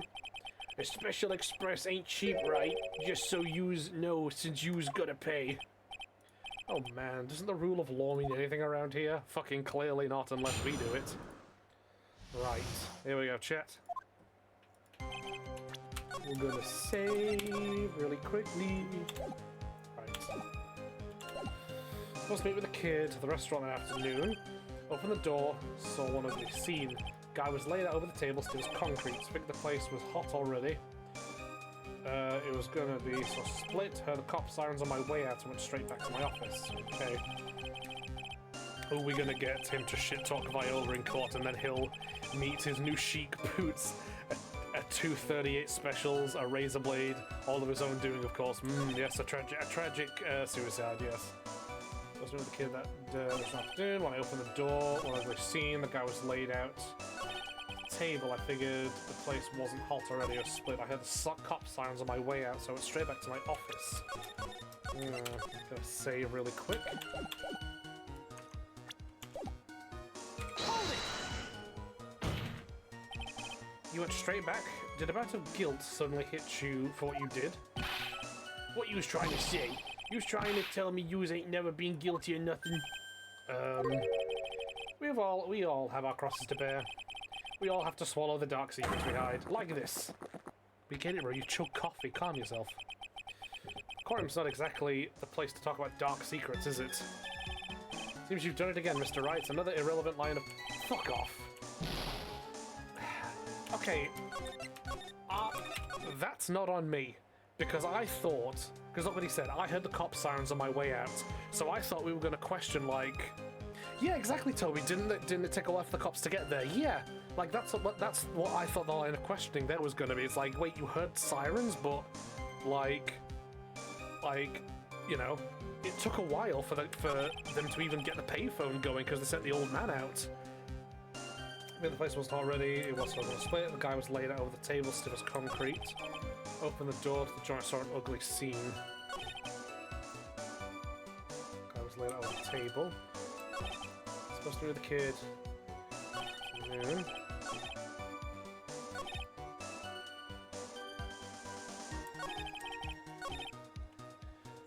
Try this one. So he didn't actually set foot inside the restaurant then. Tiger is a busy cat, I don't hang around for no one. I ain't got time to be caught up in no murder investigation. So, when exactly did you pick up these matches? There are matches just inside the front door. A detective friend wound up in trouble with the chef after taking $5 home. Poor Gumshoe, it's almost enough to make a man cry. Okay. Hey, hello Phoenix, right? Welcome back to the stream. I think it's been a while since I've seen you, you know? How you doing? Guys, laid out all of the tables, so it's concrete. Alright, let's just go quick save. You mean you saw Glenn Elg's dead body? I guess I did. But I only saw him from behind. Hold on a second. Wait a shotgun cocking second. He couldn't have seen his body. The victim was here, and he would have entered from here, and there's all this blocking the way. He couldn't have seen him. Well, I saw him from behind. He was wearing a raggedy bit of cloth he called a hat. And what time was this? I don't know. Hey Phoenix, how are you? And the defense bench and witness stand at the same time. You know what winds me up more than anything else in the world? Watches, round watches. I ain't gonna pollute my paws with some ticket henpecker. That's what I'm saying. Out of interest, Mr. Tigray, what winds you up the second most? What do you think? Square watches? Is that for real? All I need to know was that something bad was going down in that place. Okay. Let's just save really quickly and let's test this. Objection! Yes, there we go. You're something of a loan collecting pro, aren't you, Mr. Tigray? No one escapes the tiger's clutches. Well, I'm something of a lie detecting pro. And no one escapes the Phoenix's clutches. My voice is giving out, chat. I think it's time we got something straight. What's this trite? A new line of irrelevant questioning. These are the floor plans of the crime scene. You say you were standing at the entrance, Mr. Tigray. From there, your field of vision would have covered an area something like this. Indeed, the witness would have had a clear view of the victim's seat. No, he wouldn't. Isn't that what I just said? I saw the back of the kid's head. Unfortunately for you, that is not possible. If the caller would think back, you'll remember that between each of the tables... Yep, there we go. ...is a tall partition. Why, that's true. Now look at the plans again. The truth is obviously painful, or painfully obvious. From the entrance, the field of vision of any customer walking in ends here. Yeah, he couldn't have seen shit. So, from the entrance of Très Bien, you couldn't have seen the victim's seat. But you did see the victim that day because you met with him. Wrong. Have you forgotten the old man's testimony yesterday? The victim was alone at his table. We're fucking nailing them to the wall, chat. But the defense just proved that point to be mute. Moot. There we are. The victim, witnessed by Mr. Kudo, was not Glenn Elg, but a fake. In order to have Mr. Kudo falsely testify, the real killer posed as the victim he had just killed and acted out a charade. That will do. This trial has gone on long enough without the obvious question being answered. Who exactly was this real killer who impersonated the victim? You say the killer was murdered by the killer impersonated Glenn Elg and then impersonated his victim in a performance for Victor Kudo. In that case, Mr. Wright, reveal the identity of this criminal to the court.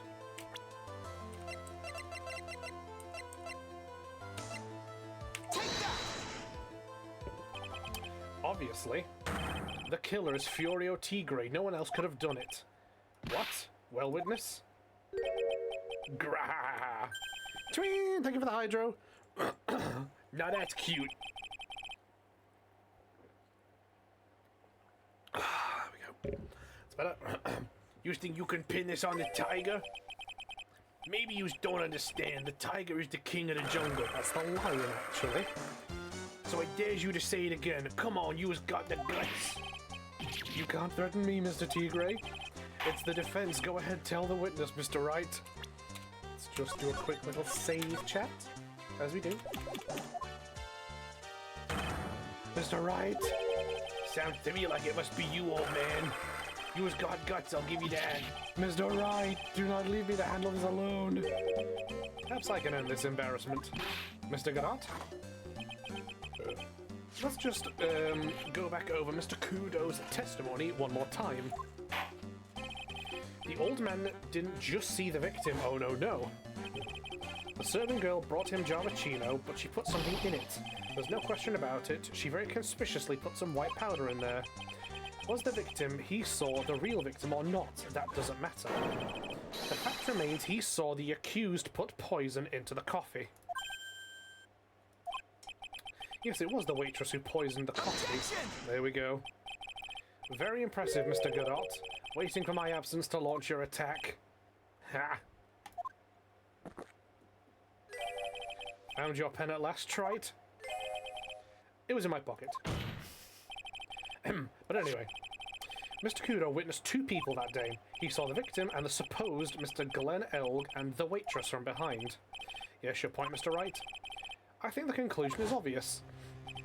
If this Glenn Elg was really the killer in disguise, then surely it's possible the waitress was also part of the show. Yes, Furio, because the mob will hate your guts. Ah, but Viola helped Tigre. Yep. You mean the waitress was an imposter as well? The defendant, Ms. Bird, fell unconscious immediately after the incident. And someone used her fainting to hatch an elaborate plan to pin the murder on her. Who on earth was it? Who was this waitress that Mr. Kudo witnessed? Ladies and gentlemen, our waitress, one Viola Cadaverini, aged 25. I really wish the waitress was also Tigre. That would be hilarious to see. Who is this woman? Her name is Viola Cadaverini. She's an employee of Tender Lender. You was making a big mistake. Do you know who Viola's grandfather is? You better be going home in an armored truck tonight if you know what I mean. Stop shaking, Nick. Where was I? Yes, the defendant, Ms. Bird, has stated the following. Well, when I took the coffee over to the victim's table, it's true there was another customer in the restaurant. She was sort of creepy. And she kind of had a cackling laugh. I hope his twin looks exactly like Edgeworth but blue. Oh, that would be amazing, Frogget. That would be so cool. There are just too many contradictions in this case. The second man at the victim's table who nobody but Miss Bird seems to have seen. The earpiece worn by the victim in his left ear when the eardrum was ruptured. And the radio show he was supposedly listening to half an hour after it was over. There's only one logical explanation that clears up all of these contradictions. The whole incident took place twice, once for real and once for show. And Mr. Furio Tigre, the only person who could have committed the crime, is you.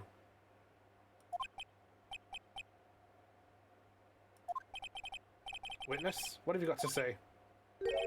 That's cute. Sorry? You was alright, I could do with a guy like you around. What do you mean? Okay, I'm in on this game. I'm gonna have to charter a jet to get me to my meeting now, but I'm gonna give you one more thing to think about before I go. Something to think about? You's got it all wrapped up nice, Mr. Wright. but you missed out one real important thing. But that can't be. I was in the joint that day, and I met that kid too. There we go. But I couldn't have poisoned him, you hear. Do you really expect us to believe you now, Mr. Tigray? What a troublemaker. Troublemaker?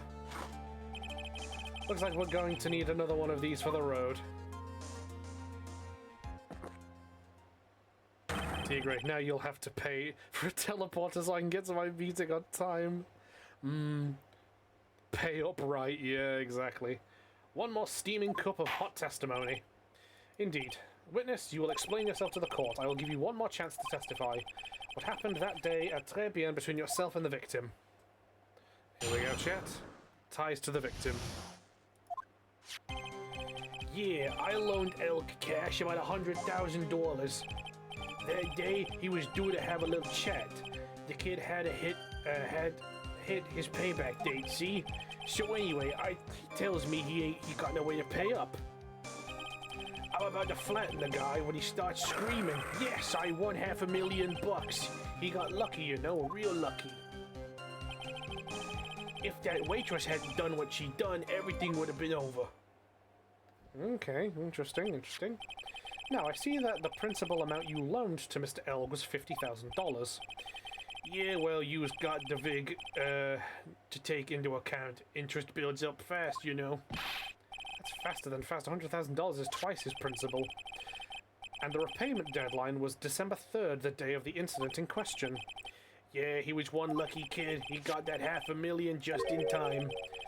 So I ain't have no reason to kill the kid. And if I ain't got no motive, you ain't got no case. His motive? He has to have one, but what is it? Ties to the victim. There we go. About $100,000. They were due to have a little chat. His payback date says there's got no way to pay up. That's got real lucky. Put him on that one. The waitress, you mean? The girl with the glasses in the defendant's chair. Who else could I mean? If she hadn't have gotten in the way, things would have been bada bing, bada boom, over and done with. I should push a little on this. Ask about what Maggie did, yes. But why did you lie, Tigray? What exactly are you implying the defendant did? How about you go ask Four Eyes about that $500,000 ticket? She wanted it so bad she poisoned Elk's coffee. A likely theory, your word hasn't held water lately, Mr. Tigray. Let's not forget this witness was actually at the scene, trite. Lord doesn't exactly agree with some of the deals I sent down. I couldn't be there when the cops showed up, so I split. I see. Interesting. Your Honor. The witness's last few statements are worth a good 2 cups of coffee. I concur, Mr. Godot. You will amend your testimony accordingly, witness. That's what you was after, Phoenix, right? She did. My business with the kid was over. Okay. Tiger's trying to pin the crime on Maggie. If I ask him about what he saw, it's only going to damage our case. What do you mean things would have been over and done with? You was all there or what? I'm talking about the cash. I was there to get my $100,000, that's all. I'm a businessman. It was all coming together before the waitress got in the way. As far as I can tell from the witness's testimony, other than recouping his loan, Mr. Tigray has no motive for killing the victim. Well, Mr. Wright, are you happy with the testimony, or would you like it amended? Have it amended. I'm going to get anywhere with the testimony as it stands. Your Honor, the defense would like the testimony amended. Testimony to reflect your recent statements, please. How can it be 100,000 if it starts at 50k? What's interest, Toby? It was after the 100,000. I was going to kill the guy. Okay. Are you saying you had no other motives that day? Yeah. So what? Then why didn't you take the lottery ticket when you left? What do you think? Because Four Eyes over there? Because of Maggie? How about you go ask Four Eyes about that $500,000 ticket? She wanted it so bad she poisoned Elk's coffee. Ah, yeah, yeah, cool. Objection. Yeah, we've been through all this. Yep, cool. Yep, you wanna... Yep, cool, sweet. Haven't amended, yep. Okay.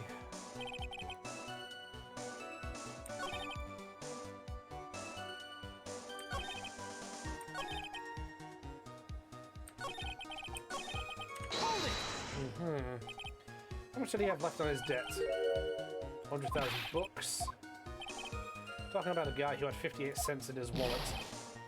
Telling me he wasn't even going to pay for the coffee. Interest, yes, but look at the wording. He said he loaned him 100k, not 50k plus interest. Okay. That was real smooth, real smooth.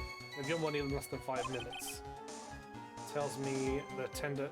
Calls me the tender tiger who was skating on thin ice with me. Okay. Hold it! So how much were you expecting him to pay you back on that day?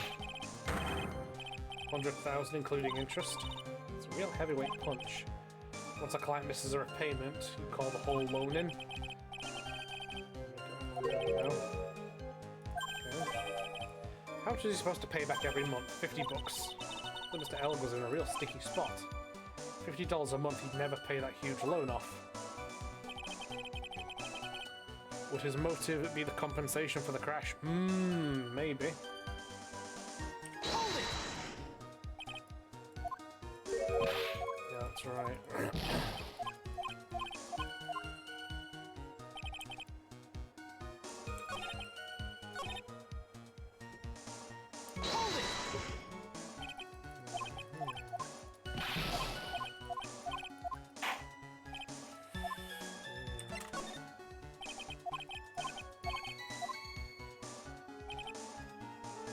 Right, hold on. I'm going to save because that's a good idea, Toby. That's a good angle. Objection! Yep, good work, Toby. That's the one. So you just intended to get back the $100,000 Mr. Elg owed you, correct? I loaned the guy the cash, so that's my right. Unfortunately for Mr. Elg, $100,000 wasn't enough to cover it, was it? About 6 months ago, you were involved in a traffic accident, weren't you? An accident involving a car and a scooter in which a young woman was injured. She was taken to the hospital where she underwent surgery. Where did you get all this info? These medical papers document the treatment of the young woman in question. According to these, her operation cost $1 million. Forensic strikes again, damn straight.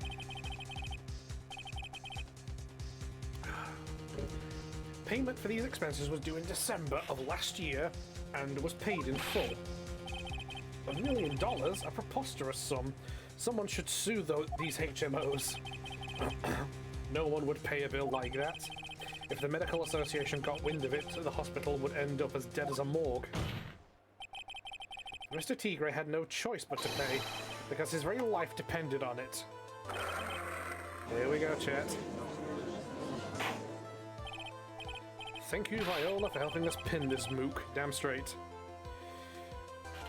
You say his life depended on it, Mr. Wright. Indeed it did, simply because the injured woman was none other than Viola Cadaverini.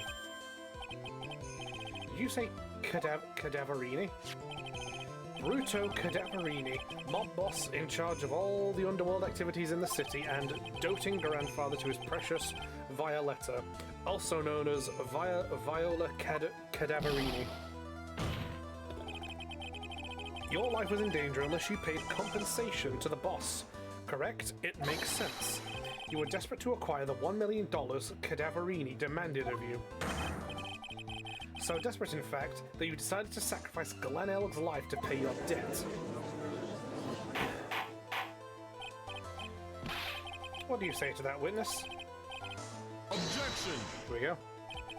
It's a nice little fairy tale trite. But even if the witness did need $1 million... Ooh, here we go.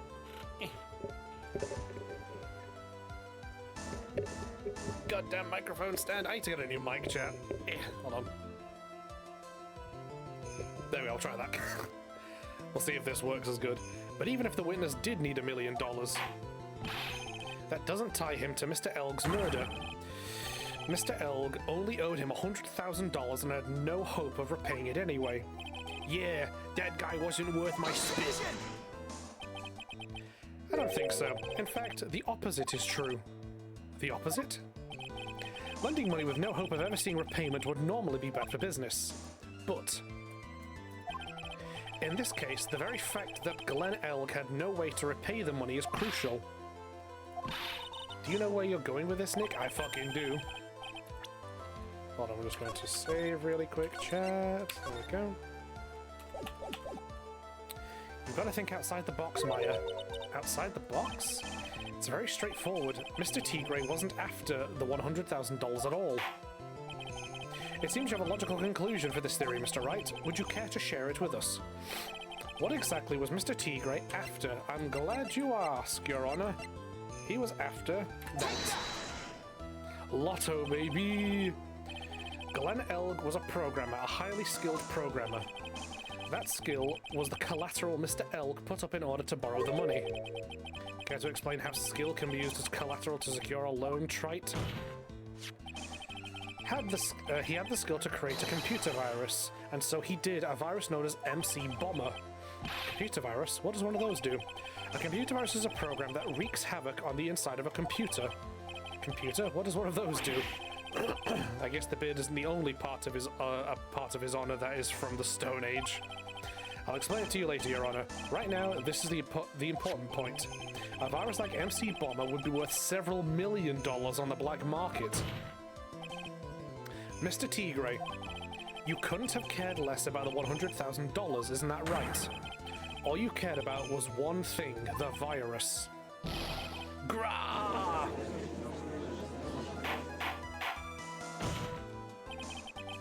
On the day of the murder, Mr. Tigray's sole intention was to get his hands on the CD.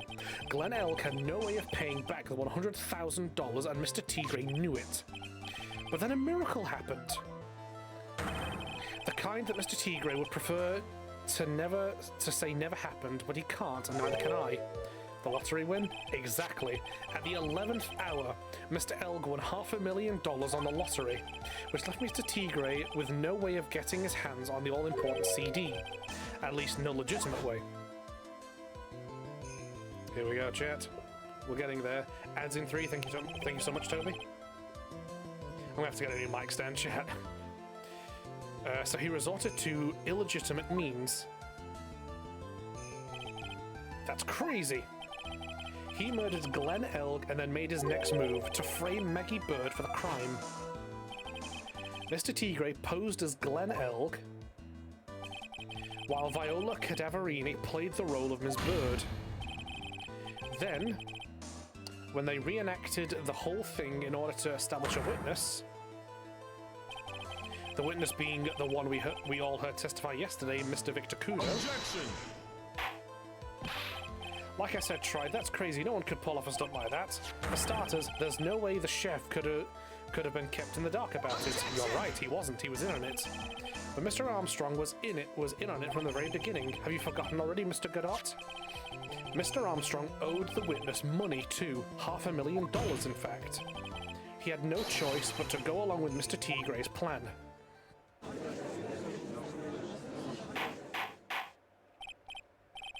Silence or I will clear the... Oh, Christ, here we go. Yous put on a good show, Spiky. If yous want to stay alive in the loan shark business, you better be careful. You saying I dressed up like that kid, created a witness, and framed someone? If I did something crazy like that, I'd leave a trail as bright as my shirt. Adds in 1 minute, chat. I ain't dumb enough to do something sloppy like that. I agree. You do? Oh, goddammit. Yeah, I need to get a new mic stand, chat. This is fucking... This thing is falling apart. To be fair, I've had it for years. I've had it since uni, so... You do? Despite your appearance, you are very careful. That's why you took one more precaution. One more trick to make sure Ms. Bird had no way out. Going to save... What? Another one, Mr. Wright? Interesting. Why don't you fill us all in, Trite? What was this trick you say Mr. Tigre performed to frame the accused? Right. Let's have a think, chat. What did he do? What did he do? Ad starting, thank you, Toby. Ad break time, folks. Everybody, feet up and chill out.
And we're back, chat. Hello. Let us crack on. Right then. So one last trick to make sure that the accused was framed. Fake badge? I was thinking similarly, Toby, in all honesty. Welcome back. Thank you, Frogget. Take that! What on earth is that? What an insult to think anyone could be fooled by such a childish irritation. Consider yourself insulted, Your Honor. People are setting off fireworks again. I wish they perished. You didn't just pose as the victim on the day in question. A month ago, in this very court, you posed as me. What? That's this fucking judge for real, yeah. The truth. But the witness looks nothing like you, Mr. Wright. What if the penny's gonna drop? Although, now I think about it, it was you, wasn't it? No doubt it was you standing in here, this very court, a mere month ago. The Phoenix Wright who put up The most disreputable, shabby defense I have ever seen. Yes, Judge, exactly. Oh my god. Yeah. Objection! Can you prove that, Gramps? Prove the attorney who represented the accused here a month ago was this man. Are you prepared to take a stand and testify it was him? Hey, forget about it, yeah? We've got him now, chat. I wouldn't do oh my god, doing this guy's voice is murder.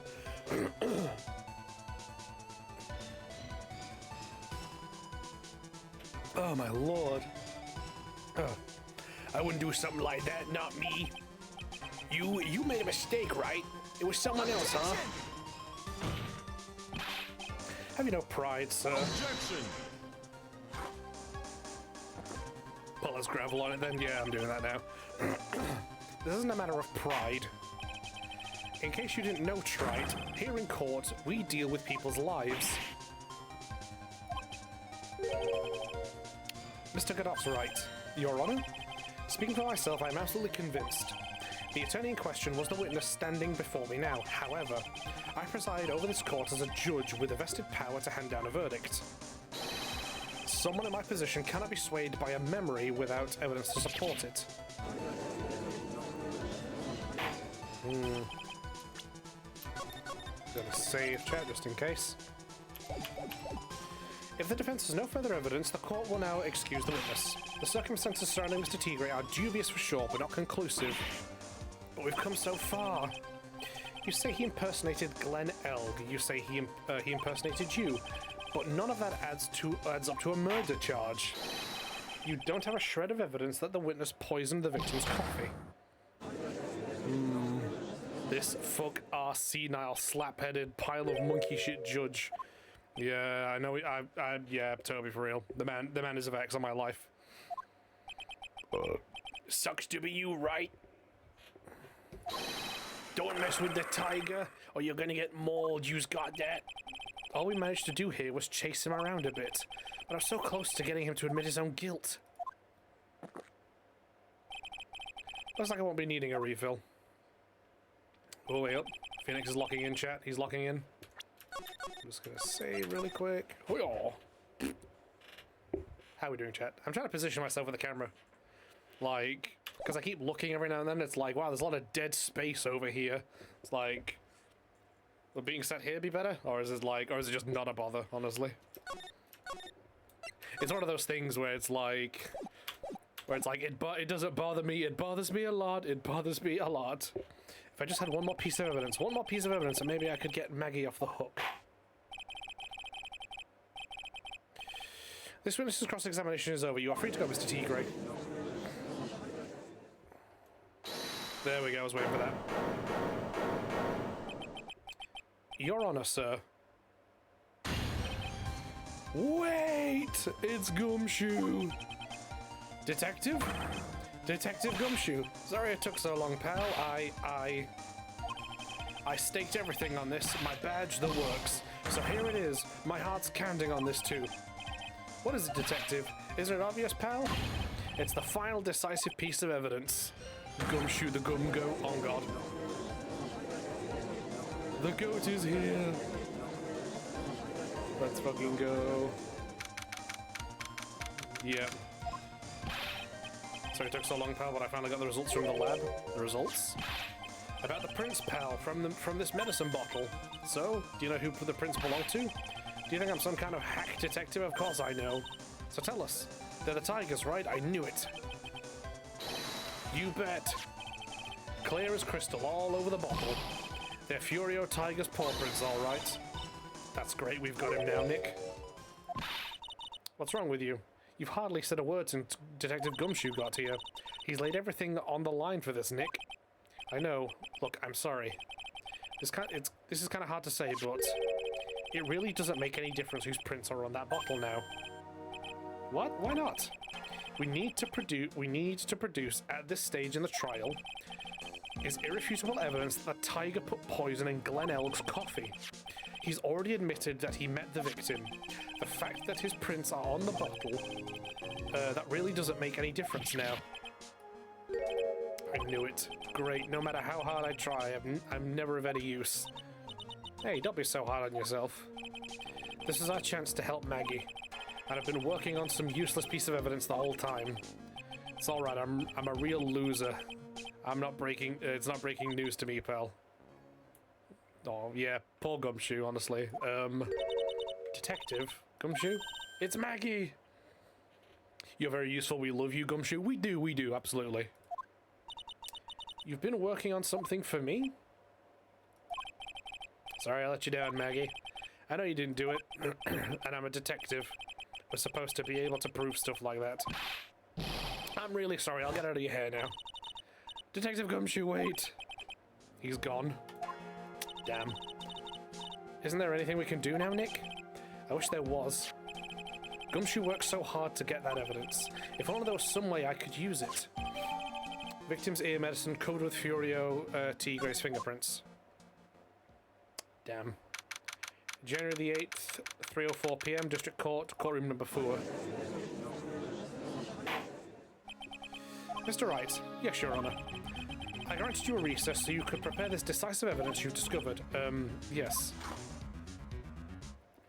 We're gonna get Viola to testify? That'll be good. Don't keep us all in suspense, Trite. Show us, naturally. We can assume it's evidence that will actually stand up in court, can't we? Think, Phoenix. Don't let Gumshoe's hard work go to waste. How much more of my time are yous gonna waste? I ain't been to no court before. But yous lawyers sure know how to blow things out of proportion. No doubt, given the nature of the evidence, it will speak for itself. Nevertheless, you will talk us through it, Mr. Wright. Well, I know I can't prove anything new with this evidence. I'm really backed into a corner here. Maybe if he thinks he's got me beat, he'll let his guard down a bit. Don't keep us waiting any longer, Mr. Wright. Present this final decisive piece of evidence to the court. All we can do, I suppose, is produce a small bottle. This is the defense's final piece of evidence. Isn't that the victims? Your Honor, naturally, the court is already aware of the contents of this bottle. However, interesting new information has come to light. We have clearly identified some fingerprints on it. Fingerprints belonging to you, Mr. Tigre. What? But Mr. Wright, what conclusion are you hoping to draw from this new information? We're going to save, chat. We're going to save like fuck. Bluff, bluff, bluff like your life depends on it, yeah. Everyone here knows what this bottle contains, except one man, one person in this courtroom should theoretically be in the dark. My prints are on that pansy-looking bottle, is that what you're saying? Well, what the hell's in it anyway? Yeah, we're gonna bluff, chat, we're gonna bluff like fuck. A phony trial, a phony lawyer, and phony clues. Everything about this case has been phony. Seems like the perfect excuse for some phony evidence. Mr. Tigre, this is the decisive piece of evidence that will prove your guilt. Why? Because it contains potassium cyanide. We've got to bluff like fuck. This bottle contains potassium cyanide. Potassium cyanide? The poison used to murder...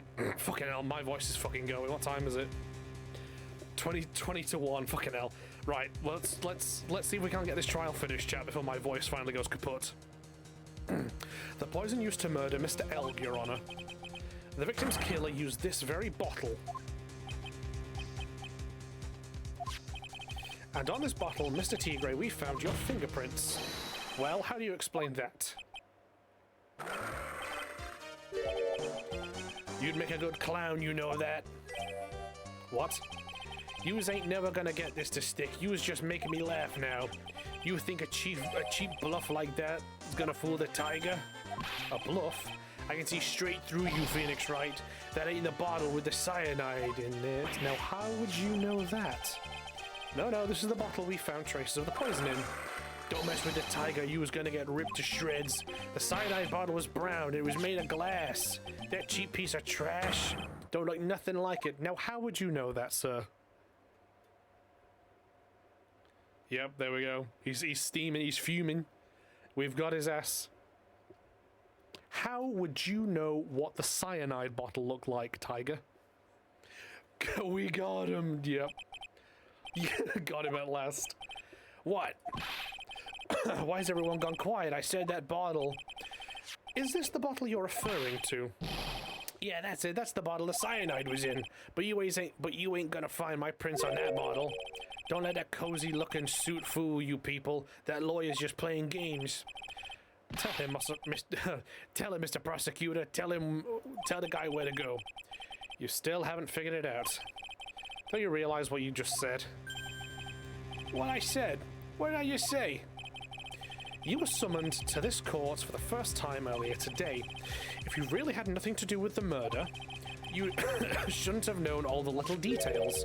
For instance, you shouldn't have known what kind of bottle the potassium cyanide was in. We nailed him without having to get the mob man's granddaughter involved. But just now, you slipped up in front of every single person in the courtroom.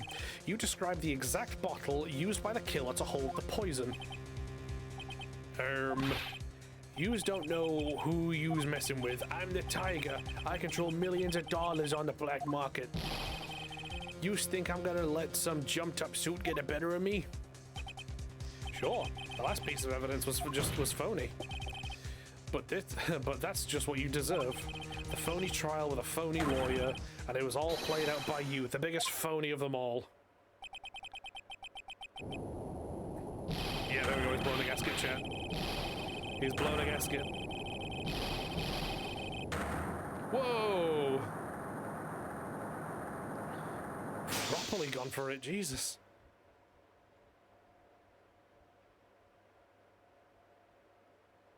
The hell? Did the lights go out? What's going on? It looks like a blackout. Fucking good dot. Well done, Trite. I saved my 17th cup of coffee just for you. Savor it. While you watch the police restrain your prey. Such a bitter loser. The eyes are so funny, they are, yeah. Mr. Wright, you caught a tiger by his toe, but if this one hollers, he won't be let go. Now then, how are things going with Mr. Tigray, Mr. Godot? He's being arrested on suspicion of the murder of Glenn Elg, Your Honor. What a bitter bitch, Maggie. Maggie is so cute, she is. Fortunately for us, we managed to rectify a very grave error. Ms. Bird was found guilty in the absence of a genuine defense attorney. Yes, she was. And in the absence of genuine evidence, but the tiger made one mistake. Indeed. He very nearly got away with everything if it wasn't for that one slip of the tongue. Furio Tigray truly is a frightening criminal. The truly frightening one is that defense attorney over there. Godot? Judge, you did. Yeah, Judge, you did nothing. Judge, shut the fuck up. Yeah, exactly. I told you. Chad, I keep telling you all this. Day one, first game, hated this man. Hated him.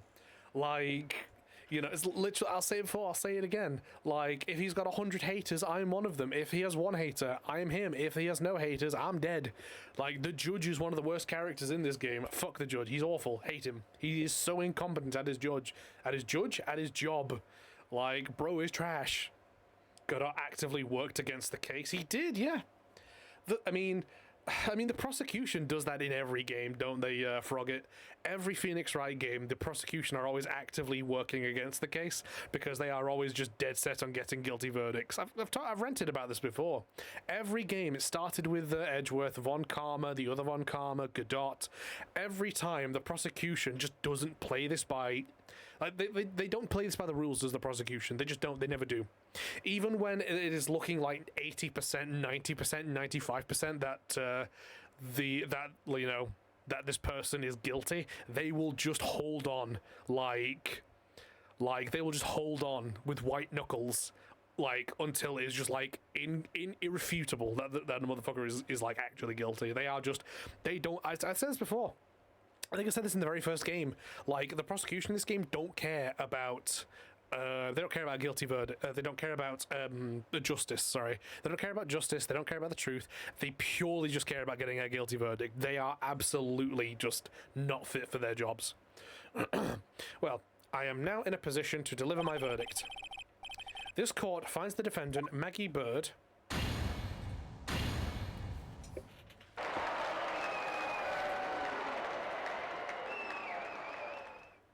Let's go!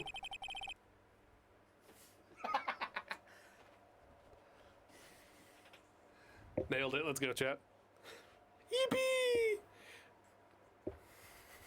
But Von Karma is a live wire because she's an electro cutie, so she gets a pass. Von Karma does not get a pass. She was actively whipping the defense and the judge, like, hell no. That is all, this court is adjourned. Let's fucking go, chat.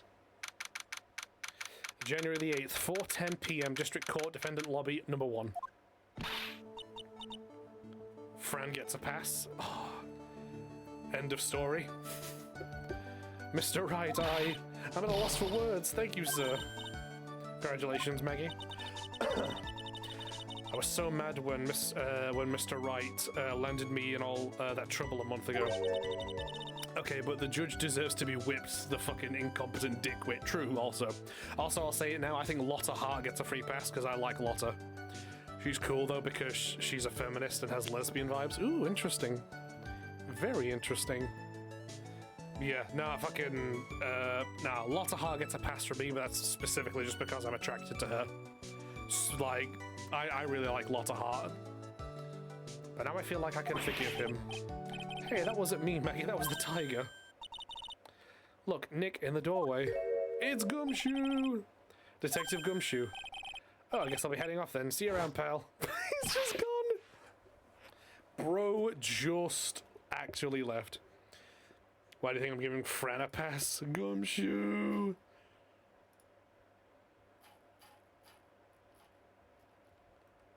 Well on, chat. Wait.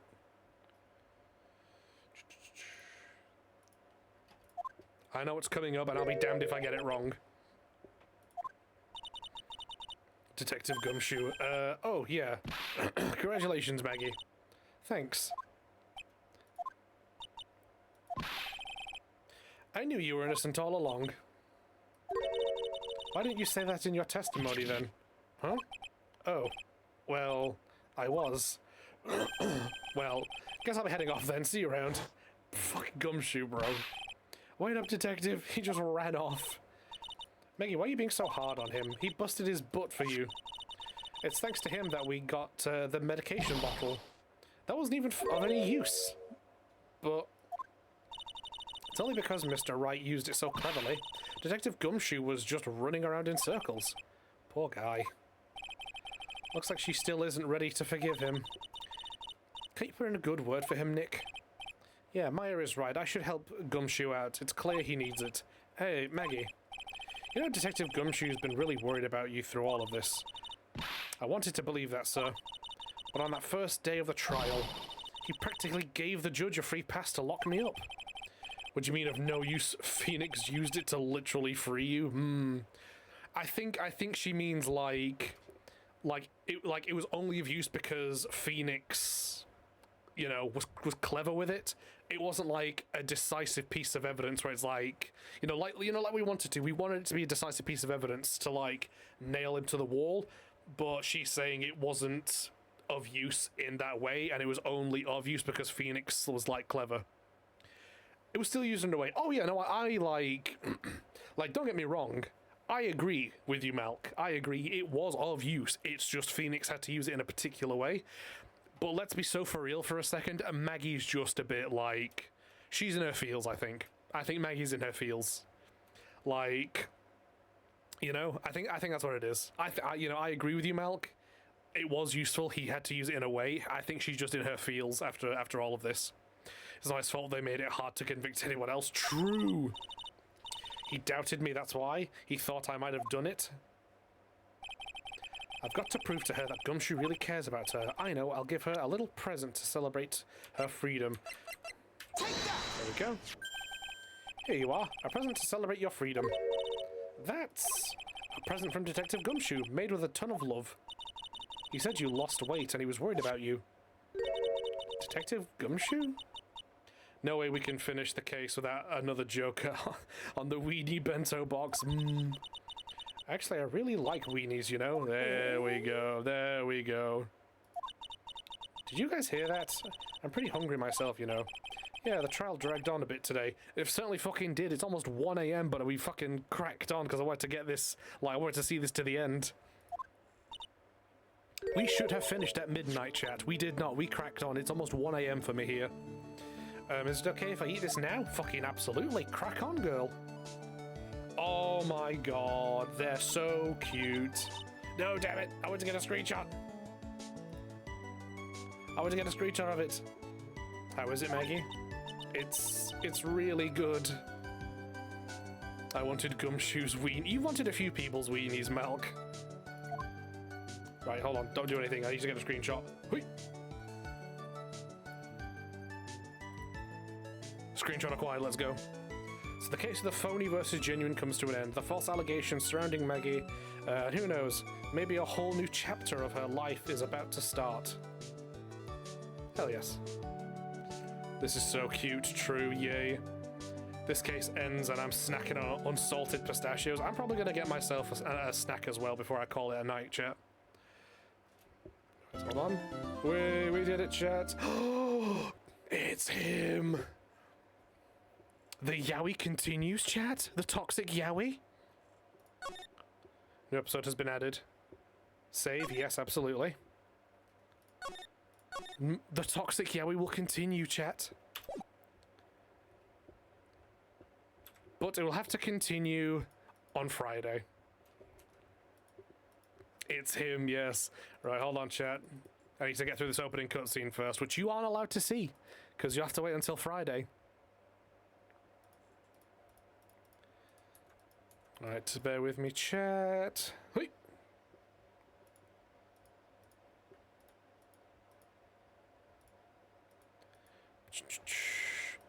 Right, bear with me. I do apologize, chat. I need to see past Phoenix, past Edgeworth Yowie. Very true. We do. We need to see all of that. We need to see that shit. Bye. You take care, Malk. You have a good one. You rest up. I'm still going to be on for just a little bit while this fucking opening cutscene for the next case plays out, but I will be what do you call it? I'll be calling it soon. I'm really happy we kept going on. By the way, like I'm really happy we kept running until almost 1 AM to get the case finished. Thank you so much for stream. This was really fun. Yeah, of course. I'm always that's the main thing. I'm happy for stream to be fun. Tomorrow we should, unless shenanigans come up abruptly, but we should be continuing with Bravely Default for the afternoon beef. So that'll be midday my time. Don't know how many of you all can manage that, but it is what it is.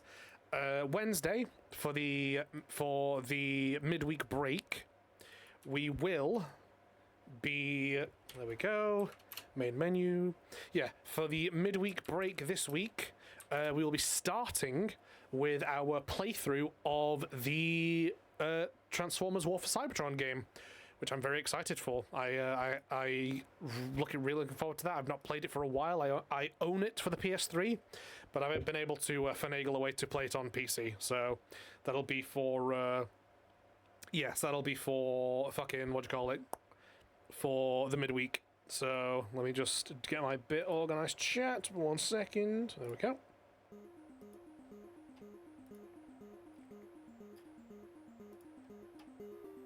There we go. Music's playing. Right, yep, so chat, that's us done for today. Thank everybody who came, everybody who stayed, everybody who lurked, who dipped in and out, who just kind of did whatever. Thank you so much. Love you all so much. Thank you everybody who turned up as well. Thank you Malk, Toby, Frogit, fucking Bestie, Bench appeared for a little bit. Thank you everybody who turned up for today's stream. So yeah, tomorrow we'll be back midday for the continuation of our Bravely Default campaign. Shenanigans are going on with that one. It's quite something to see. Yep, and then midweek break this week we'll be starting with Transformers. So if you are a Transformers fan, if you love the robots who are trans, like, hop in on Wednesday. We will be starting our playthrough of that. I'm very much looking forward to it, provided there are no technical issues. But yeah, I'll see everybody tomorrow for the afternoon beef. Everybody take care, rest up, chill out, do your bit, and I'll see you then. I'm gonna get a snack and call it a night. Everybody take care.